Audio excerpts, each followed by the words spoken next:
This is the Gaia Show.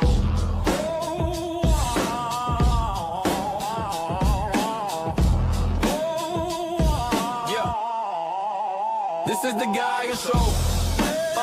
On the front lines, up in your face, red light on, and the tape rolls. We don't blink. It is Thursday, July 16th, 2026, and here's your update for Portland. And on the weather, it's looking beautiful out over the Portland metro area. Sitting at a clear with a partly cloudy 68 degrees Fahrenheit, and tomorrow it's going to be about the same. Going into the evening, running into 8 p.m., you're not going to see much of a temperature change, ladies and gentlemen. It's going to stay like this all throughout the night. Then after midnight, we might see a little bit of the weather tip off.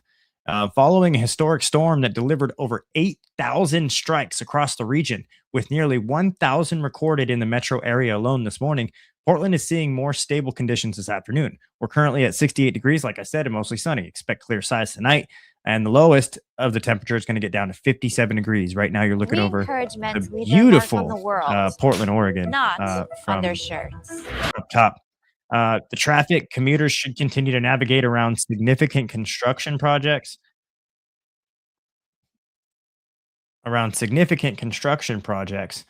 Mostly notable, Cornelius Pass Road is closed north of Germantown Road for a bridge replacement over Rock Creek, an impact that will persist through September 29th. Travelers should also be aware of statewide closures impacting regional routes, including highway enclosures in eastern Oregon due to the active wildfires.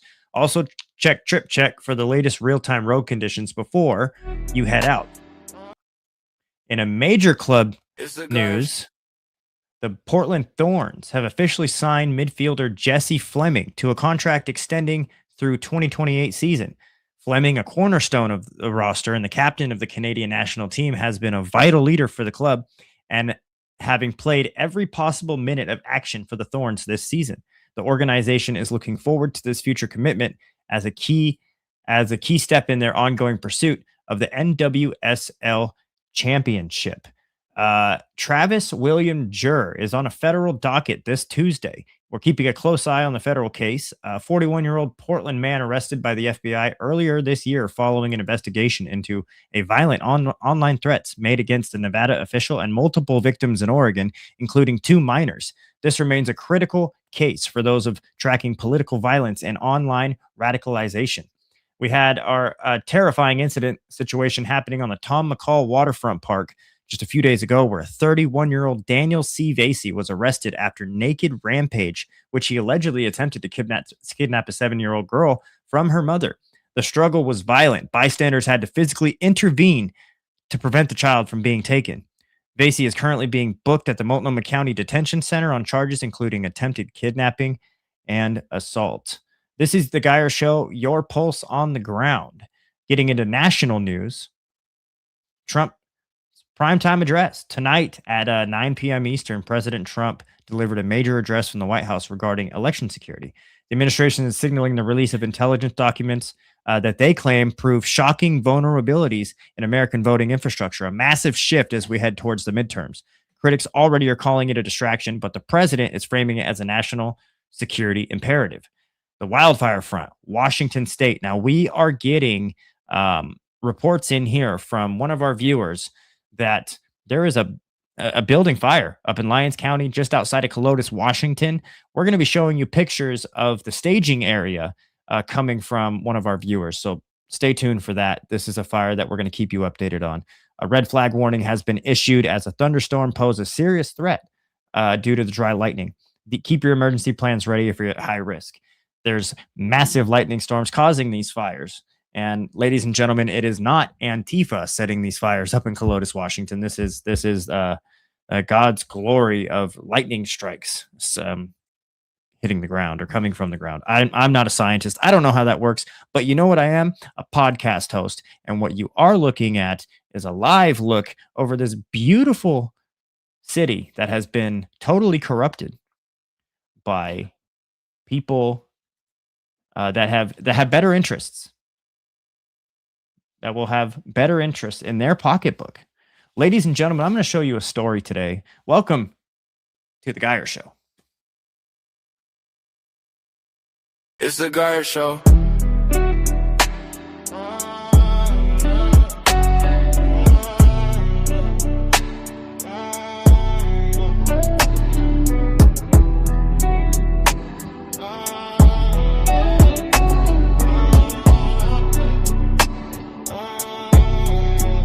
This is the Guy Show. It's the Guy Show.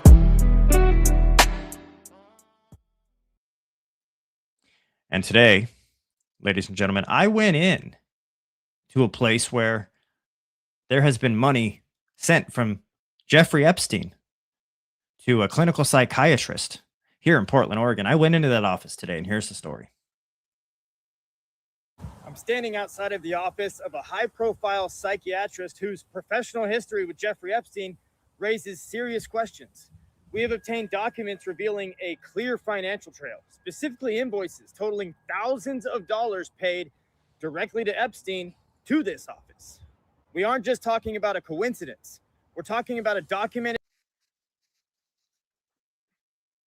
process and scheduled through assistants. The communications explicitly detail the nature of these meetings and the professional courtesy being extended between these two men. These documents show a pattern of behavior and high-dollar transactions that have remained shielded from the public scrutiny until now. What was the true nature of these consultations? And why does a man linked to the darkest circles of power have this kind of direct access to high-level psychiatric care? Is Dr. Paul Conti available today? He's not in person here. He does a lot of things virtually. If you want, he's not like here, but yeah. I'll take a card. Yeah, I've got his phone number. I'll reach out to him. Yeah. Awesome. Thank you so much. Would you have any comment on that? No. No comment at this time? Yeah. His name and the psychiatric office was pulled up in the Epstein files. Yeah. There's tens of thousands of dollars sent from Epstein and his associates to Mr. Conti. So just wanted to get his comment on that. All right. Thank you so much.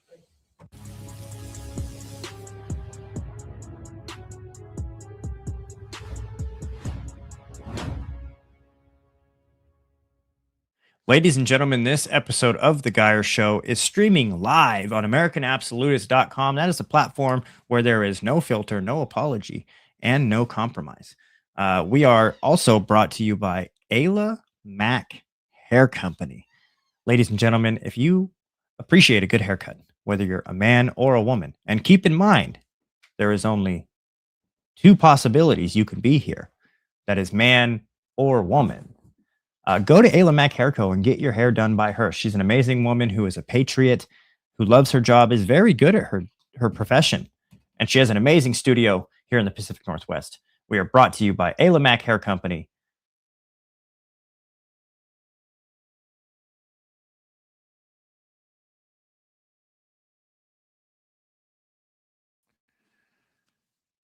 And guys, I wanted to talk to you about what I went into today. We've got two stories I want to bring up, and then we're going to get into the Trump address. But first, this Epstein file stuff is something that really is catching an eye.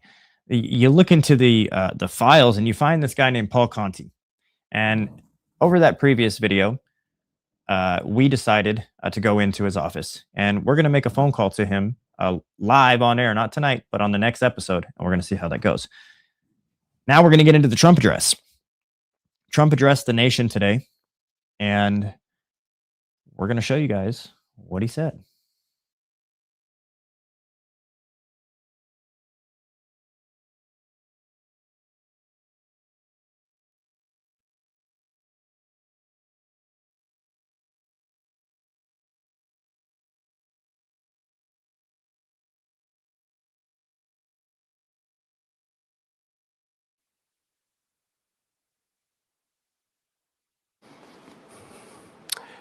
Good evening. Before we begin, I'm proud to report that our country is safer, stronger, and far wealthier than it has ever been before. We are doing great. Less than 2 years ago, we inherited an economic and social disaster. After the worst inflation in 48 years, the wide open borders with millions and millions of people pouring in from all over the world, including criminals of all types, and 11,888 murderers, many of whom killed more than one person. We had transgender for everybody, men and women's sports, crime ravaging our cities, and the whole world was laughing at us as a nation, but not anymore. 2 years ago, our country was dead. Now we are the hottest country anywhere in the world. America is respected like we have never been respected before. We have more money being invested in the United States than at any time in the history of our country. More Americans are working today than ever before. This week, it was announced that inflation saw the largest monthly decline in more than 6 years. Just happened. It was just given out. The media reported it, and we accept it. The best in 6 years. The tax cuts in our great, big, beautiful bill are saving hardworking families thousands and thousands of dollars, like with the provisions, no tax on tips, no tax on overtime, and no tax on Social Security for our great seniors, along with the interest deduction on a loan used to purchase a car, but only if that car is made in America, and a 100% expensing for our job-creating businesses. Our stock markets are at their highest point in many years, but we can actually say of all time. And your 401ks, pensions, and retirement accounts are setting records every single day, the highest in history. For years, we paid the highest price for prescription drugs anywhere in the world. Now we pay the lowest price under my most favored nation's policy, because I was able to get the rest of the world and the pharmaceutical companies to act responsibly. Drug prices are coming down by 70, 80, and 90%. TrumpRx.gov, this will ultimately reduce the cost of healthcare. You have to go to TrumpRx.gov and take advantage of it. But the cost of healthcare is coming way down because of what we've done with prescription drugs. And with Trump accounts, every child in America now has access to a tax-free investment account to save for their future. Billions and billions of dollars are being invested, put in by companies and individuals to take care of our children so that at age 18, they will have potentially hundreds of thousands of dollars in their account, and they'll get off to a great start in life. So for that, go to TrumpAccounts.gov and sign up your child or any child who'd like to sign up. Our previously wide open borders have been transformed into the most secure borders in the history of our country, with 0 illegal aliens being admitted to the United States in the past 14 months. That is 0. Nobody thought it was possible. We had the worst border in the history of our country, and now we have the best. Crime is plummeting nationwide, with the murder rate at its lowest level since 1900, or more than 125 years ago. We're making a record investment in our armed forces, and we have the strongest and most powerful military by far anywhere in the world. I built it during my first term, and unfortunately, we're forced to use it now. We won in Venezuela, which is now working with us to produce millions and millions of barrels of oil. We are likewise winning big in Iran, and you will see the fruits of that labor very, very shortly. America is back and doing really well, but we still have a major challenge that must be urgently addressed, because no country can be great without fair and honest elections. You have to trust your country, because if there can be no trust, there can be no greatness. And that's very simple. No trust, no greatness. For many years, I've called for bold, swift, and decisive action to protect the integrity of America's elections. Every American deserves to know that when they cast their vote, that vote will be counted accurately in a system, and that is to make that system secure, one where cheating and interference are not just difficult, but virtually impossible. Unfortunately, the system we have today falls catastrophically short of that standard.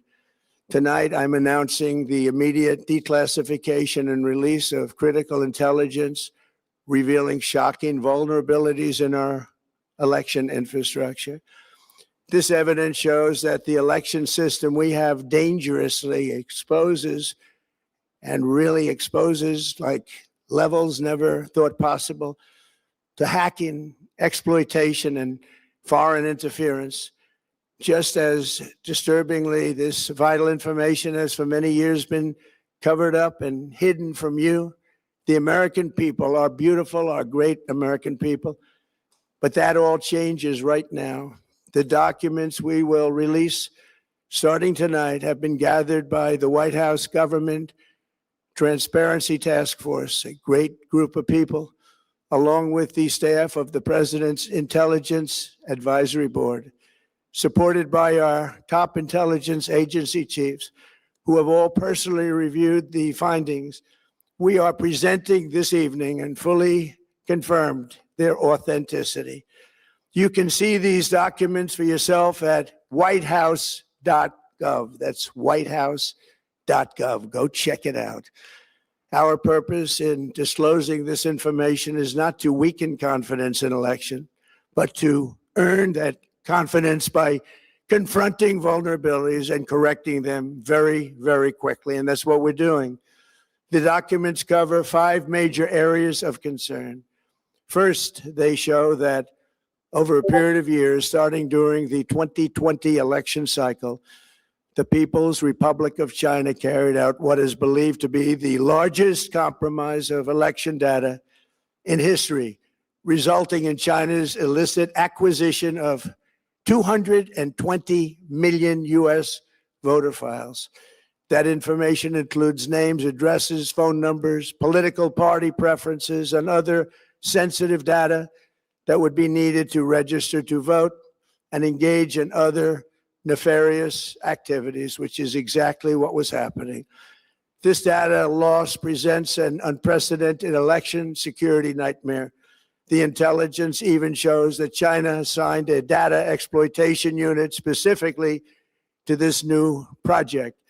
Compounding the travesty, the second set of documents we are releasing reveals that members of the deep state, very, very famous group of people, in many cases, in our intelligence agency work to actively suppress and downplay information about the extent of China's sinister election meddling, covering it up from both the president and the American people like nobody thought was possible. U.S. spy agencies began learning about the compromise of voter registration files in 2020 when they discovered that tens of millions of voter data, think of that, tens of millions of voters' data in 18 states have been bought, stolen, or hacked by China. Yet those responsible for sounding the alarm instead kept the information secret and hidden. They did not disclose to me as president or to anyone else, and to the best of our knowledge, they did not inform Congress. In fact, all they kept saying is, this is the most secure election in the history of our country, a standard, very pat line that was divvied out to say. The cover-up of this colossal security breach is even more disturbing in light of the additional information showing that China engaged in other election-related activities to undermine my first administration and our 2020 campaign. They did not want, and they just didn't want it. They fought like hell not to have it, Donald Trump, to win, and for good reason.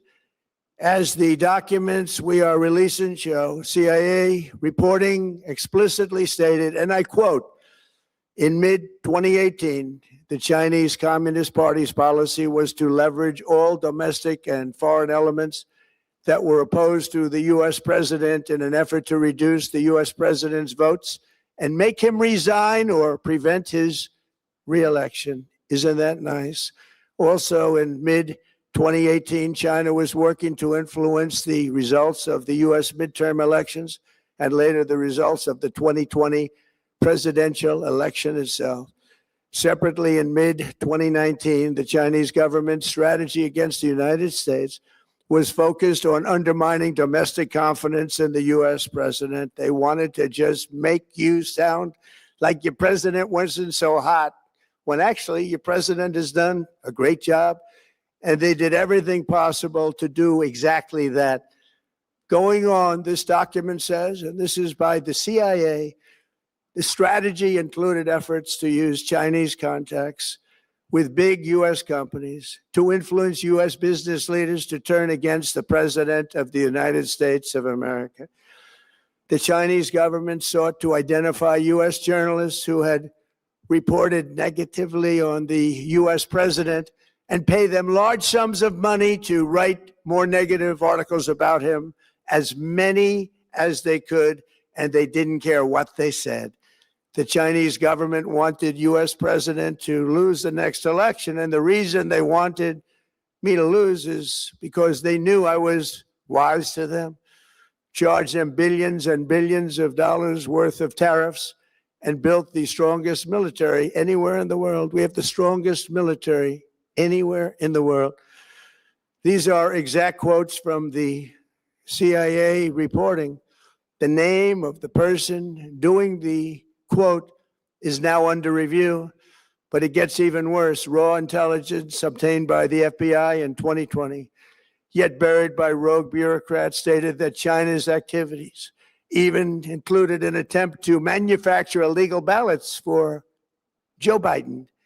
Documents show that during this period, dozens of significant CIA and NSA reports about China's election targeting were kept out of the presidential briefing. These were briefings I would get almost every day. Everything was kept out that was of importance. One email among intelligence analysts admitted that they had, quote, deliberately massaged the presidential daily briefing to withhold information regarding Chinese activities related to the election. Another official inside the FBI wrote that she was running, quote, a shadow government, unquote, to keep intelligence about China's election meddling from becoming known and to keep it away from the honorable press. Other officials who witnessed such efforts perceived the motivations to be blatantly political. Recently, we found significant numbers of burn bags in formation, and this is a group of bags that were used to destroy information given by President Barack Hussein Obama to be burned. It was supposed to be burned. These bags were supposed to be at a different level by different people, incinerated and checked, but it never happened. Maybe we got lucky. We believe this was not done on purpose, but rather through gross incompetence of the people that were supposed to burn the bags. But the findings are stunning. Today, I'm asking the Office of the Director of National Intelligence, the Department of Justice, the FBI, and the CIA to investigate how and why such crucial information was hidden, to fire those involved in the cover-up, and to file criminal charges, if appropriate, against these people. Yet concealing China's meddling was only the beginning. The third set of documents we are releasing proves that for many years, Americans were blatantly lied to about the security of our election infrastructure, including electronic voting machines and ballot counting systems. Dishonest, almost all. They're vulnerable and they're easily compromised, and people within our government knew that. Tonight, we're publishing a series of previously classified U.S. intelligence community assessments and other reports proving that our government has long known these machines are extremely exposed to attack. As one assessment states, we judge that the United States adversaries, including at a minimum Russia, China, Iran, North Korea, as well as non-state groups, have the capability to compromise U.S. election infrastructure. That's unquote, but that's some statement, isn't it? Made by supposedly great patriots of our country. The document goes on to further state that, quote, we assess that centralized election-related data repositories, such as voter registration databases, poll books, and other official election websites are most vulnerable to exploitation, and adversaries could use this access to these systems to disrupt election processes within the United States of America. Tonight, we're releasing all of those findings, and spanning from January 2020 to June 2026. This is a cyber threat aimed at the very heart of our democracy. Many people have questioned whether it could actually be possible to electronically manipulate vote totals or change election results on these terrible machines. Today, we are releasing documents that show the CIA obtained reporting of a specific plot to do a big number in favor of the corrupt Maduro regime in Venezuela. And that's exactly what happened, conspiring to digitally rig their own country's elections in 2020, and that's what they did. This reporting included precise details about methods to regime develop to digitally alter vote totals in ways that could not be detected even with an audit, no matter how deep they went. This intelligence underscores why we must take urgent action to ensure that our own system can never, ever be hacked or compromised like it was in the past. The fourth set of documents reveals that even when significant evidence of fraud has been detected, it has been buried and covered up. Among the disclosures tonight are FBI files detailing evidence of alleged fraud by a large-scale voter registration operation in Michigan. In 2020, Michigan State Police raided a Democrat Get Out the Vote organization, corrupt group in Muskegon. And we're so concerned by what they found. They were just so concerned. They couldn't believe it, actually, that they contacted the FBI in Detroit. The documents state that some canvassers admitted to FBI agents that they signed voter registration forms in other people's names, submitted fraudulent registration for people who did not exist, and received gift cards tied to their number of applications that they produced. In other words, it was pay, play, and cheat. The FBI agents working on the case believe that crimes were committed, yet the Biden Department of Justice slow-walked the investigation and killed it. Tonight, I'm asking the FBI director to ensure that the matter is fully investigated and to work with the Department of Justice to prosecute those responsible for any crimes. Finally, to reveal just how vulnerable our elections continue to be, we are releasing the results of a stunning investigation by the Department of Homeland Security. According to the DHS review, state voter rolls and public records, they identified approximately 278,000 non-citizens who are registered to vote in federal elections. Since Democrat states refuse to share their voter files, the real number is actually much higher than that. Yet, even this limited analysis found more than 250,000 foreigners illegally registered to vote. Put together, these disclosures reveal an election system so broken and so vulnerable that no one can possibly defend it. It is not defensible. Hundreds of millions of U.S. voter files are in the hands of foreign governments. Our machines and ballot counting systems are exposed to hacking and manipulation and corruption. China and other countries have been trying to meddle in our elections. Evidence of fraud has been buried. Hundreds of thousands of non-citizens and dead people are listed and active on the voter rolls. And yet we still have elections with no voter ID, no proof of citizenship, and tens of millions of ballots floating aimlessly through the mail. As one example of the insanity, California's recent election for mayor of LA and governor was held on June 2nd, long time ago, but it was just completed a few days ago on July 10th. Think of that, much more than 1 month. Took a month to count the votes. I wonder what they were doing.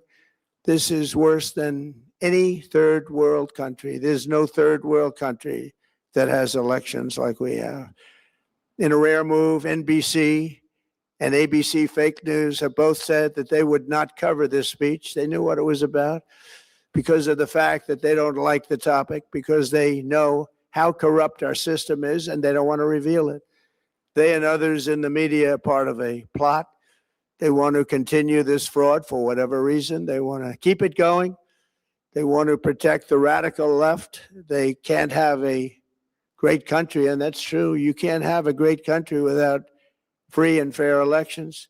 Fraud like this should mean a revocation of their licenses. They use our public multi-billion-dollar in value airways for absolutely no money. They pay nothing. All we want is honesty in our elections and honesty in reporting. They pay nothing for multi-billion-dollar assets.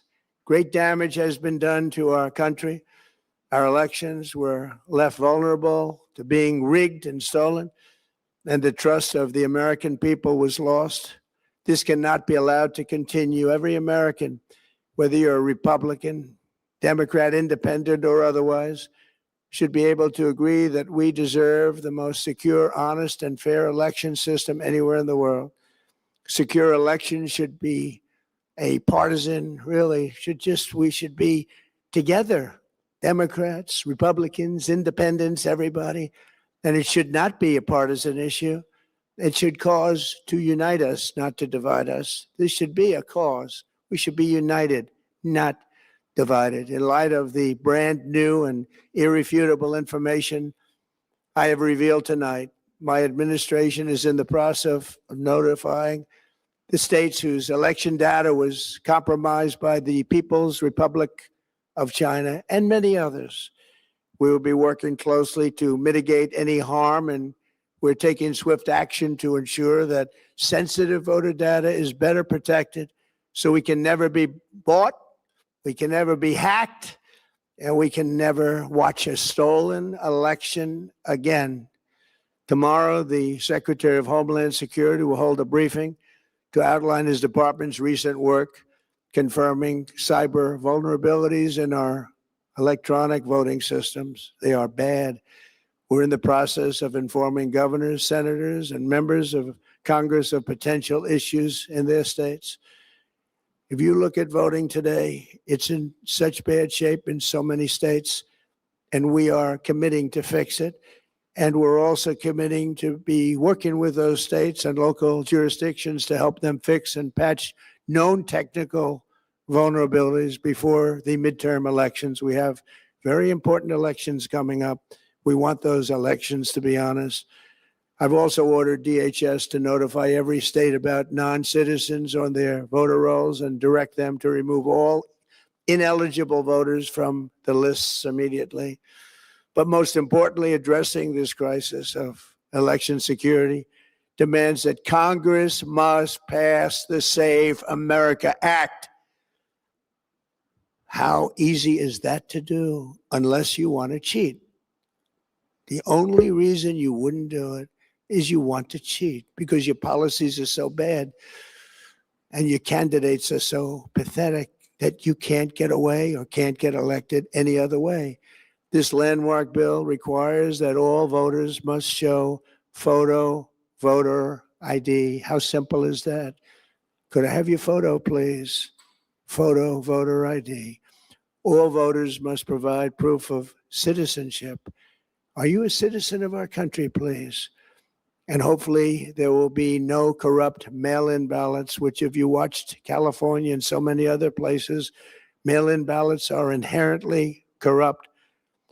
So you would have no mail-in ballots except for illness, disability, military deployment, or travel if you're going away on business or vacation. These reforms are urgently needed to stop the vulnerabilities that I've mentioned. To all Americans, I ask you to pick up your phone tomorrow, call your representatives in the House and Senate, and demand that they pass the Save America Act without delay. Together, we will restore faith and confidence in our country, and we will be bigger, better, and stronger than ever before. Thank you. God bless you. God bless our great military. and God bless America. Thank you very much.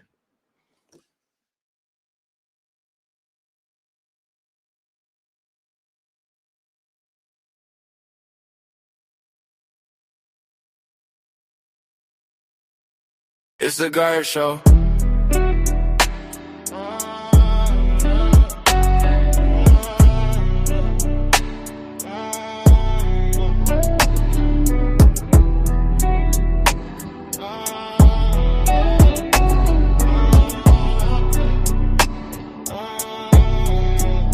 This is the Guy Show.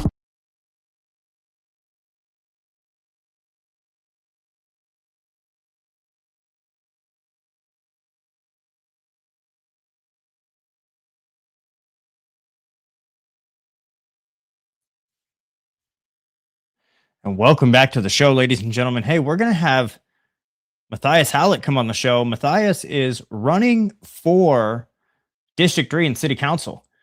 He's going to change some things around, I hope, here in Portland. He's got some great ideas, and we're going to have him on the show. Guys, I wanted to talk about something that one of our viewers is sending in, and I hope I can get it up here. But we've got live video coming in just outside of Colotis, Washington, where there is fires sparked by these thunderstorms, thunder and lightning strikes. So just here in a few moments, we're gonna have those up for you, and we will bring that to you shortly.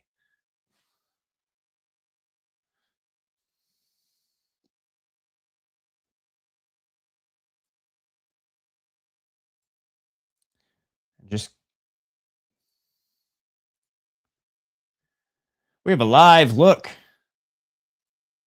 over Portland coming from a building up above. You're looking at the Willamette River. There's a few bridges in the way right there. Traffic moving smoothly. And now you're looking at some tools, which we are not sponsored by. Who we are sponsored by. This is Ayla Mac Hair Company. And of course, you can become a member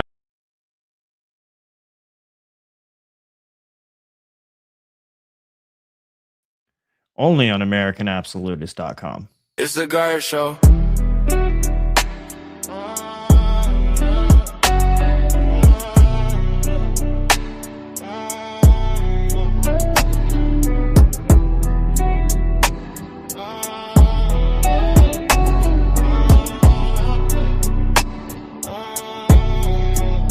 This is the Guy Show.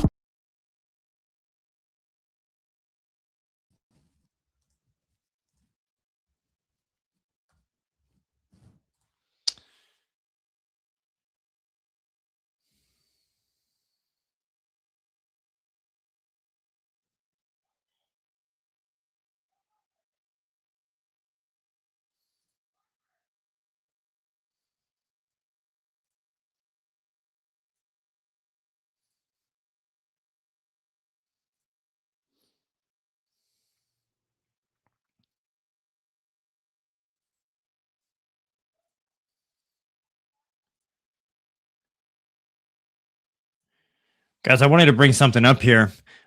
Some people that have been sharing some things with me. This is something going on that is kind of wild. If you look at his ethnicity here, and I believe this will show it. Yeah, right there. What? I mean, these aren't the real documents here, but somebody doctored this. But if you actually go into the real arrest records of these people, a lot of these people being arrested are they're being labeled as white.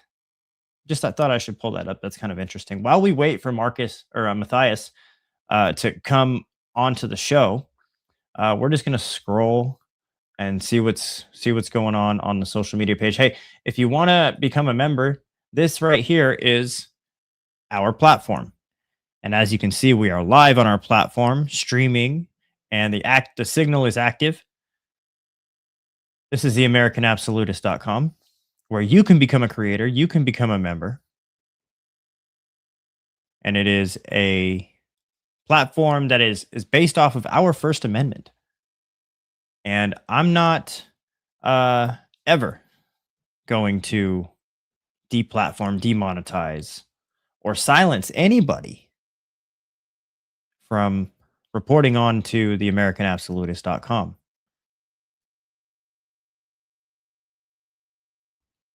We've got a funny article that just got sent in to me.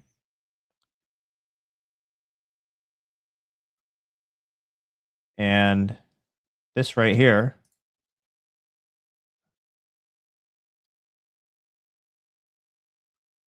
we're going to read something for you.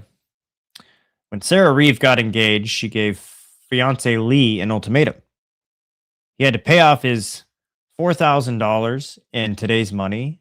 Oh, hold on. What am I reading here?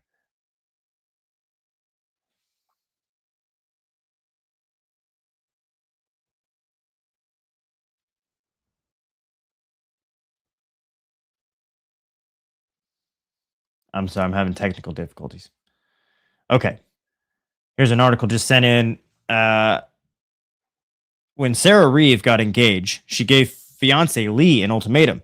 He had to pay off his debt before she would marry him. I was paying my mortgage and my bills, whereas he was giving his mom some rent, Sarah says of their situations when they met in their early 20s.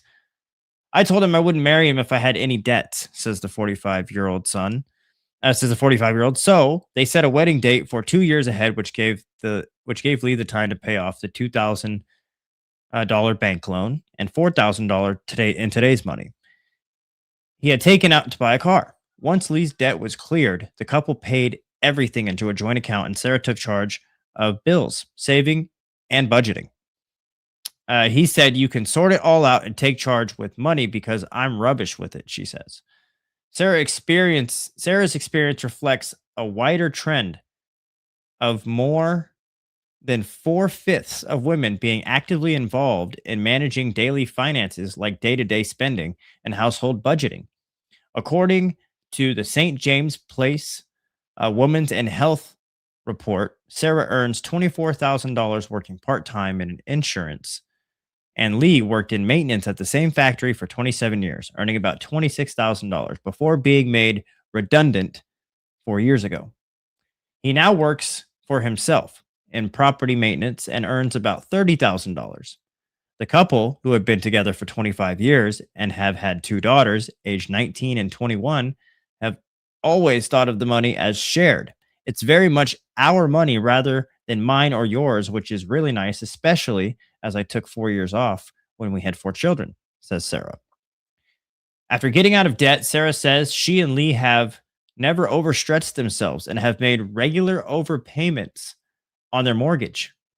We've always been savers. Well, I've been the saver for us, she adds. Every month, Sarah writes down how much money in their account. That's really helps if we had a bad month, and at least you know how and can find the reason.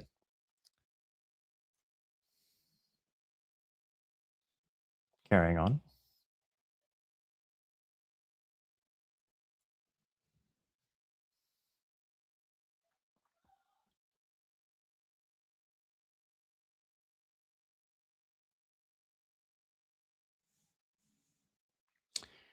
Just an article sent in. I have sent out a link, and we're just waiting on Matthias to come into the broadcast.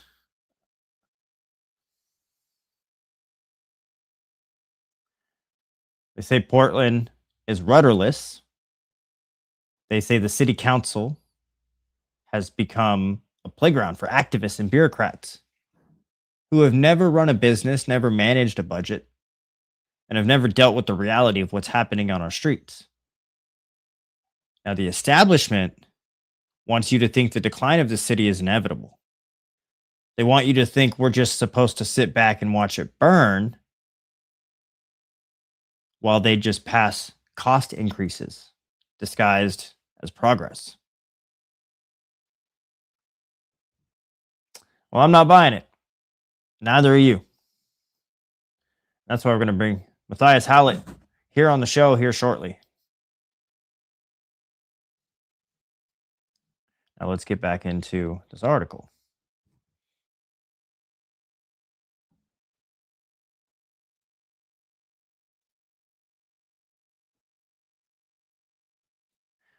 I do not see it up on the screen. We're having a hard time here with something, guys. This is a live look over Portland, Oregon.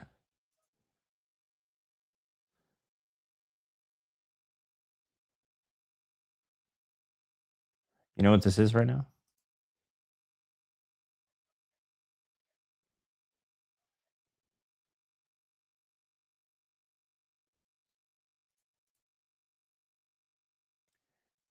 That's where it's at. Okay.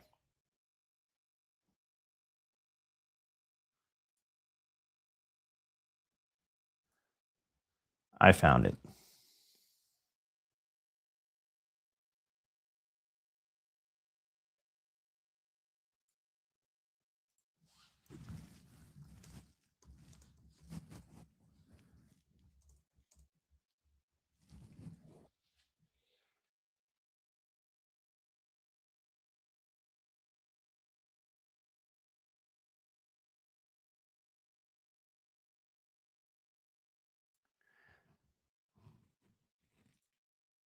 Before we bring Matthias onto the show, we've got some breaking news. The U.S. will focus on counterterrorism efforts on left-wing groups, Rubio says. Coming from Reuters, Washington, July 16th, U.S. Secretary Marco Rubio told officials from more than 60 countries on Thursday that the United States would seek to refocus efforts on counterterrorism on far-left groups, arguing that these left-wing... I'm sorry, guys. In a speech, Rubio said the Islamic militancy threat was severely diminished due to coordinated international efforts, but the rising left-wing violence was a blind spot. We can and we must identify the map, this threat, and rebuild our counterterrorism architecture to defeat it, Rubio said, citing a transnational threat from groups who hate the West and targets its politicians and infrastructure. The conference marks the Trump administration's most significant effort yet to internationalize the counterterrorism focus that critics say is not supported by data. President Trump has made countering left-wing groups a priority. Trump singled out an Antifa movement on the campaign trail in 2024 and vowed to take action against left-wing group he accuses of fomenting violence after killing of conservative activists and Trump ally Charlie Kirk last year. The Trump administration convened a law enforcement workshop in May to discuss the threat of far-left groups and would co-host a second workshop with Germany, Rubio said. Latvia's former Minister Balba Braze told Reuters on the sidelines of the conference that the forum also allowed the countries like hers to discuss threats from Russia-backed groups and new trend in technologies by militants with all stripes. What is new if it's very much a fluid extremist environment where technology enables various actors to radicalize different groups? Sometimes it's leftist ideology, sometimes it's very right-wing ideology, Braid says. Since November, Washington has designated 4 European groups, Antifa Ost, Informal Activists Federation International Revolution Front, Armed Proletarian Justice, and Revolutionary Class Self-Defense as foreign terrorist organizations, offering awards of over $10 million on information of their financing. Rubio said there would be more designations soon. Rubio announced a new visa restriction policy that would target members of groups who have supported or incited violence or economic sabotage, but did not say whether any visa bans have been issued under the policy. The U.S. Treasury is expanding probes into the use of charitable and nonprofit structures to hide foreign influence and allow violence. Treasury Secretary Scott Bessent told the conference on Thursday. 11 Democratic lawmakers wrote to Rubio on Wednesday questioning the evidence for the new focus on left-wing groups called White House May Counterterrorism Strategy, which did not mention neo-Nazi or other far-right groups, a political partisan document. The letter obtained by Reuters referred to the concerns that designated groups as far-left terrorist organizations risk targeting lawful protests and political opponents. They say, we strongly, and I quote, urged the department to return to its focus, a serious mission to set as excuse me, ladies and gentlemen, let me pause that right there. They had exclusively said, we strongly urge the department to return its focus to a serious mission that is definitely a apolitical driven opponent. Oh my goodness, lady. I cannot give news today. Let's back this up for one more try. So this is a politically partisan document. The letter obtained by Reuters referred to concerns that designating groups as far-left terror organizations risk targeting lawful protest and political opponents. They say, we strongly urge the department to return to its focus to a serious mission to set that is definitionally apolitical, data-driven, and rooted in reality, instead of rubber stamping the political priorities of extremists with the administration whose views and policies put U.S. national security and the American people at risk, wrote the lawmakers. The lawmakers included Representative Gregory Meeks, the ranking Democrat on the House Committee on Foreign Affairs, and William Keating, the ranking member of the Subcommittee on Europe. The State Department did not immediately respond to requests for comment on the letter.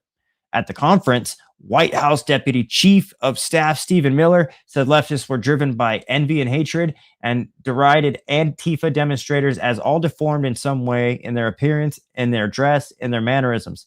Why is it not the one normal-looking person among them? Every one of them, through their course of their life and their decisions, has scarred their body and their appearance in many different ways to the point in which their outer appearance has become a manifestation of their inner hatred, Miller said. Rubio in his speech cited property damage and looting during the demonstrations after the 2020 police killing of George Floyd as an example of left-wing violence that had been ignored, arguing that think tanks and journalists often agree with the goals of left-wing militants. Rubio also said left-wing groups work with foreign states hostile to the U.S., citing Iranian proxy networks as increasingly illegitimate tied to the groups around the world, though he did not provide evidence of such links. He also accused Cuba's communist leaders of having helped build the far left in the United States without offering evidence to support the claim. And that has been your breaking news from National Headlines. This is The Geiger Show.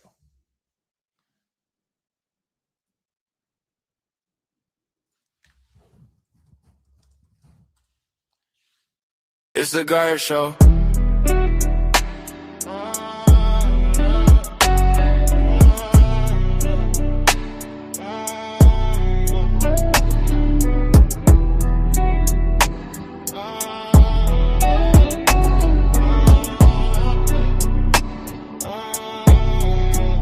This is The Geiger Show.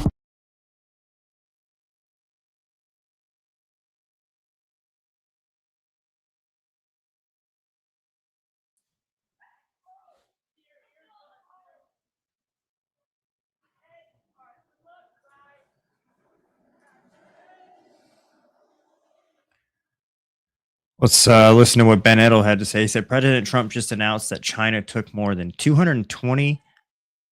That's a big number, ladies and gentlemen. 220 million voter registration data, has created their own fake voter registrations, and that this information was covered up by the Biden administration, FBI, and CIA. This is the largest data breach in American history, a breach directly resulting from the insecurities of vote by mail. Ben says, let me remind you that not one single elected Republican in Oregon endorsed IP37 to secure our elections. He also says, let me remind you that Tobias Reed, Tina Kotek, refused to turn over voter roll data to the federal government and continue to knowingly lie to all Oregonians about the security of our elections while providing zero evidence to the claim.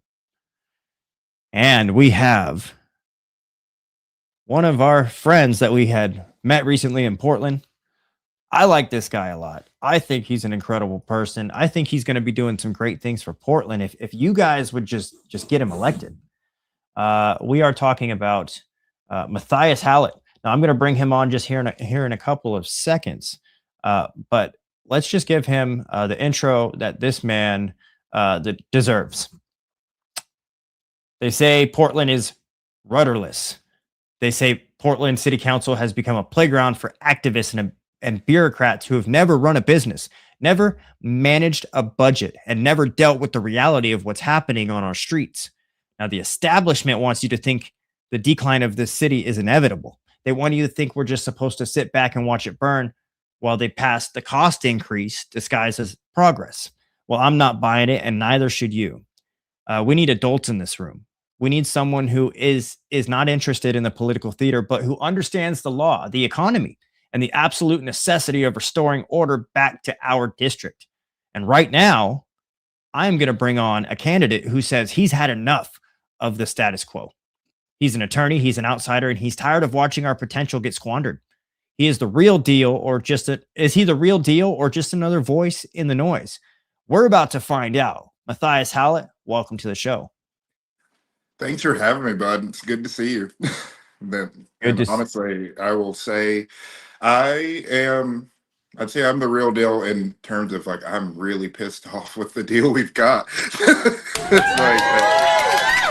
It's like, you know, this government system is like, I've only known, you know, the new Portland, so to speak. So it's just not a normal adjustment they're asking everybody to make. And then just, to me, they're blaming everybody other than the ones who've been in charge. So you know, I've met a lot of people, you included, that, you know, we kind of see the city the same way. You know, like you said, we see the potential of this place being squandered. And, you know, I'm not a Portland native. My wife is, and her family, it's, you know, for the better part of 3 decades are from Portland. So it's just kind of breaks my heart to see, you know, how their heart's broken, talking about like, this city used to not be like this. You know, I've talked to police and firefighters. They kind of have the same, you know, desperation in their voice. So like, this should not be the norm.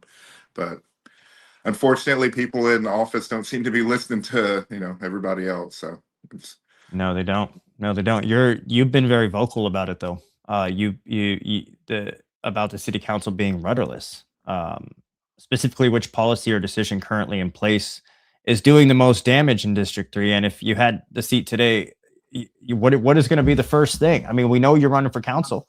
What's going to be the first thing that you're going to do on day one? Yeah. Sorry for cutting you off. I just got excited, but honestly, like, the main issue I really have is the fact that we all know that the city is struggling. You know, police responses are getting longer and longer, and our criminals are getting more and more brazen, to be completely honest. They know they've got enough time to do what they want and get away. You know, it's, both of us have lived here in the city and know that you kind of have to fend for yourself in that time frame between the police being able to get there. Even if they're on their way, you know, we still got 20 to 30 minutes or so, depending on where you are, before they can get there. So I think the first thing I would do is, and the most egregious, you know, policies are the fact that they spent hours on a 6-6, you know, gridlock on a budget for normal things. You know, like, that's the most egregious thing to me. It's like, you shouldn't have a gridlock talking about police, fire, and, you know, shelter services. For like real. That's just like, drive around. Like, do you not like ever leave your house? It's just like going a ride along with Geyer. Like, come on now. It's one of those. It's like, Are you crazy? We definitely. Are you out of your mind? Do one of those. It's like, I'll pop up on you and we'll just take my car around and we'll ride around in Portland. But honestly, it's like, you don't even have to do that. You go out and, like, you, for real, it's like, you go see the heart of the city that's struggling, and then try to find a reason to, you know, well, not a reason, but there is no reason for the suffering that we see other than just selfishness by people at top. But to me, it's just, you draw attention to a lot of the things that everyone just likes to sweep aside. Like your Insta said, it's like that you caught a dude who was lurking, you know, and if you live in Portland and you ride, you know, TriMet, it's like, you know, the signs to look for that. It's like, you know, it's like I was telling you, I rode the bus my first year of working here, and it just blew my mind how unsafe kids got to school. You know, it's like the kids are hopping on TriMet in the morning, and it's, you know, the citizens and the bus driver trying to keep kids safe going to and from school. That didn't make any sense. It's like, blew my just mind. to go to school. Yeah, it like blew my little southern mind. Right. Like, And then when they go to that school, they have to worry about walking around people oh, open air drug oh, markets just down the street of their entrance of their school. absolutely. It's like, and that's the thing is like, I rode that same route. So I watched the kids get off and I saw what they had, where they had to walk Mhm. through to, I'm taking the Cleveland High School, for example. It's like on 75, that's 39th and Powell. That is the one of the nastiest bus stops, you know, for kids to kind of navigate and go to school. And to me, it's just like, Totally is.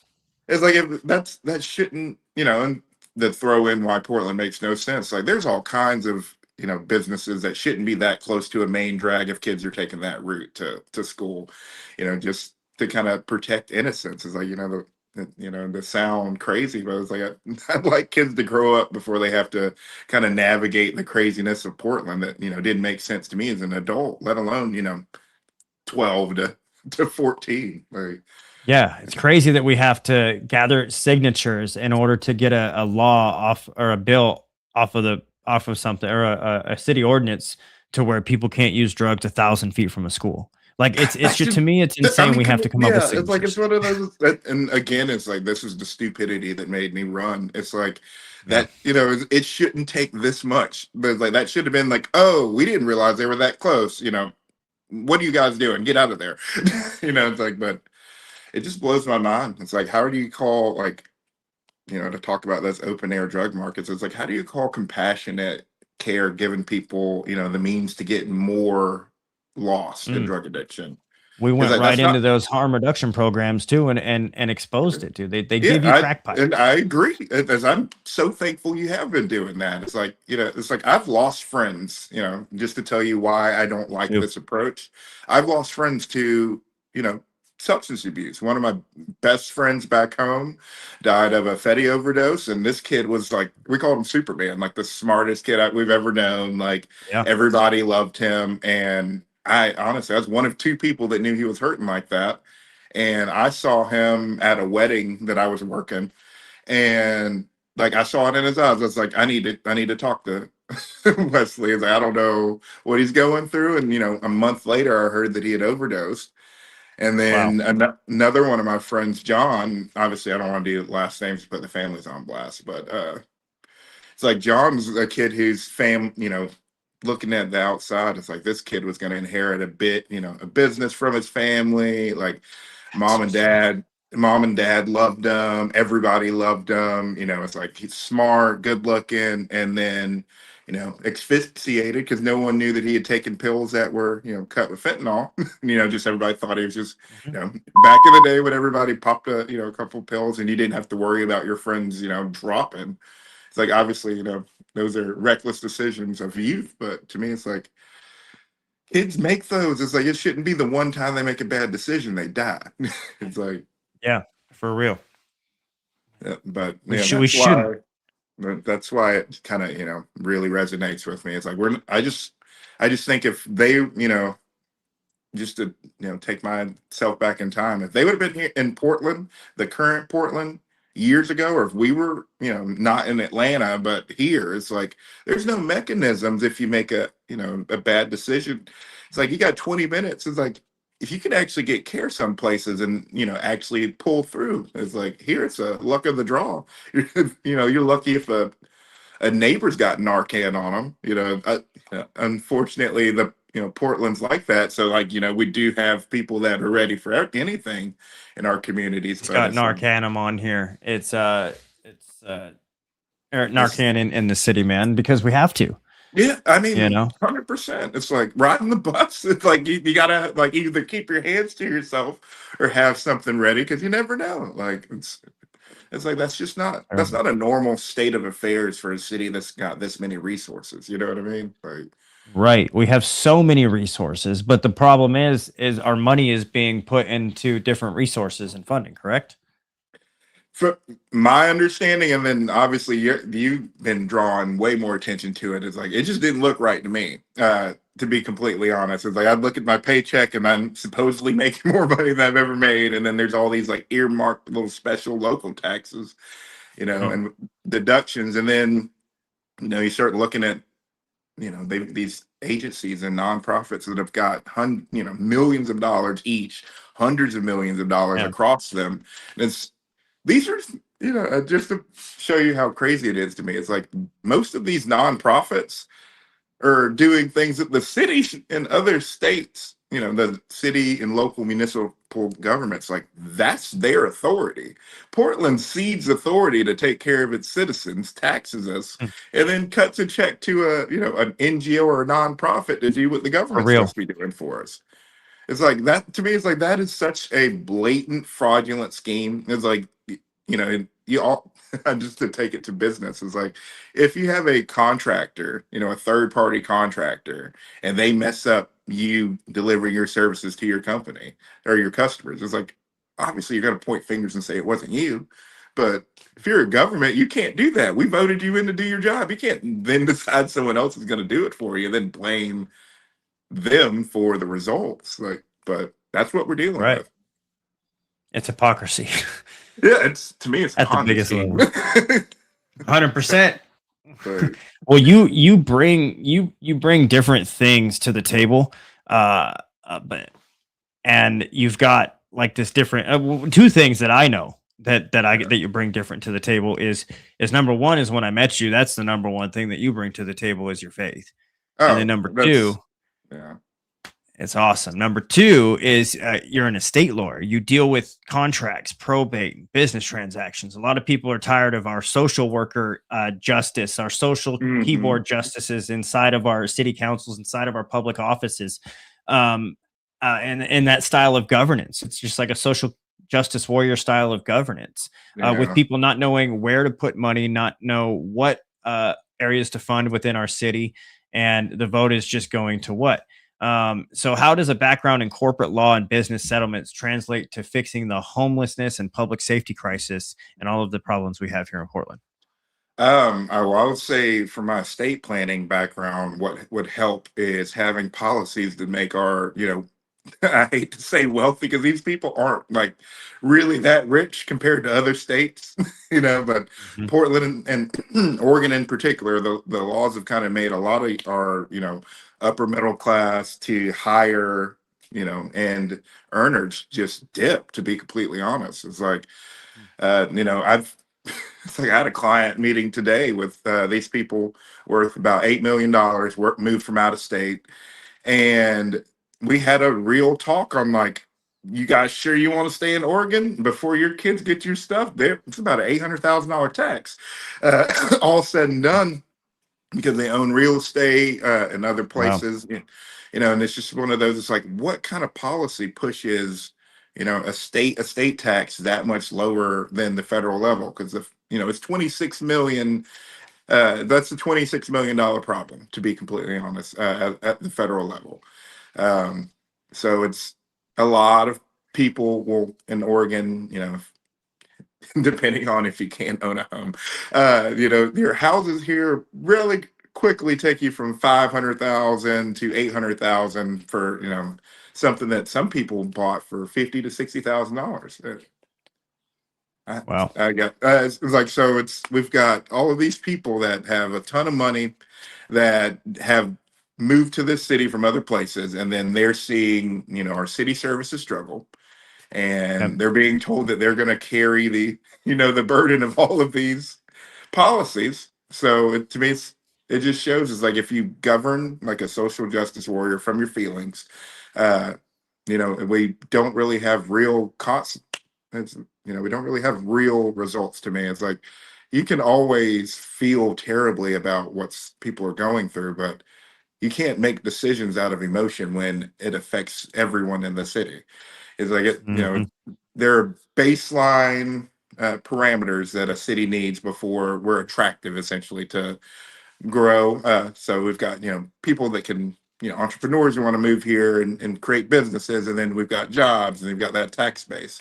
But like your Instagram story was saying, it's like our policies, if we want to get rid of all police, or we get rid of all jails, and let's help everybody on the streets live the life they want to live. And then we see the consequences of that when we've got people, tourists here, and those people will never set foot in Oregon again. No, I they're never guarantee you. coming back. It's like they And couldn't yeah. wait to get out of town after something happened like that, and that blew my mind. That's like that is a major you know Tom McCall waterfront is like you look up Portland. It's like that is one of our main tourist attractions, Yes. and for the fact that we don't have enough police to keep kids safe in a in a known kid friendly zone. Right. And I saw an unarmed police officer a couple days ago. That sounds absolutely terrifying. Why would you sign up for that job? Like, yeah. It's like in Portland, it's like you're gonna put a badge that makes you a target, and then handcuff yourself, and then hope that your buddies can get there in time. Like that just makes no sense to me. It's just like because I hate to say it, it's like what is an unarmed cop going to do that a regular citizen can't do? Mm.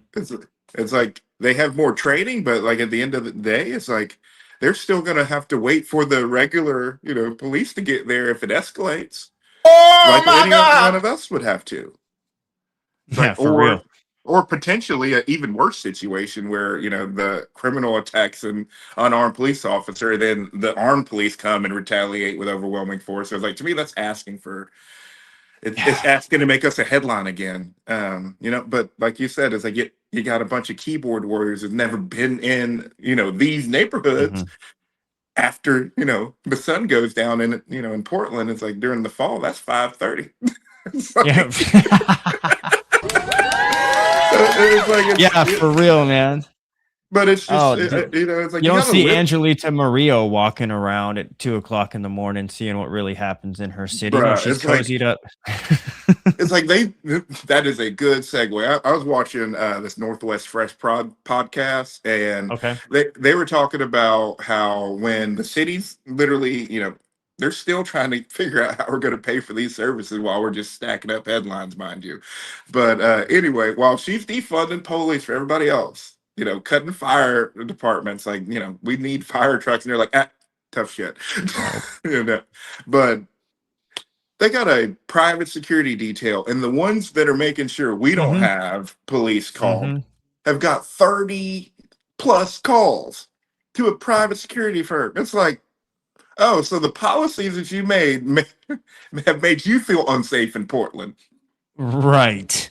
That private security, we know you about had that to call the security. police 36 times. Now, imagine a regular person dialing 36 times. They're not answering anymore. It's like they're crazy. Like they need to watch what they're doing. They keep putting themselves in a situation, But it's like, but you can literally cut their job and then can still call them. Like, make that math work for me, man.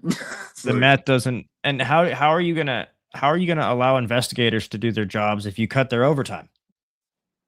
Because you know what I mean. Like to me, like I said, man, it doesn't make any sense to me. Like that's one of the reasons why when we met, I was just like, thank goodness there are people here that like are just as pissed off as I am. It's like, well, I mean, that's one of the jokes is like, if common sense was common, it's like we wouldn't have the problems we have. But, most people think that their truth, it's, to go back to that social justice thing. It's like, just because you feel a certain way about how the world's being run, like, doesn't mean that, your opinion is going to fix the situation. It's like, you're supposed to take your experience and your, your talents, things that you've learned through your life.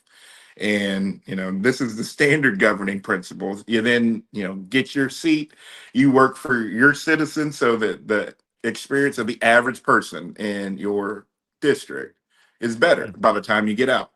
And if you don't have a connection to what the average person deals with it's like and the reason I say that, if you're so rich that you don't know what they go through, smart politicians back in the day would literally limit themselves to that person's, the median income of their constituents.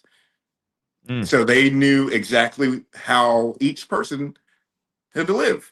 It's like the reason why I go to that. Jimmy Carter is one of my favorite presidents and local politicians. He's a Georgia hero, and like he's like when he was just starting, he's like, how am I supposed to live on this federal salary that's 10 times what everybody back home is living on. It's like, it's like that's taking money I don't need. It's like, if you're, and I will say this, is that there is no way in hell the city council salary is anywhere near the average, Portlander's salary or the average city worker salary if we really want to go to government, Are we taking a look money. at the people like in actually working, or the city as a whole? Because if you take the average Portland salary, it's No, big I fat mean, zero. that's what I'm saying. It's like, well, I mean, again, it's like they like to draw the parameters of, what our, benchmarks are. And they're like, oh, we're Yeah. doing great. It's just like,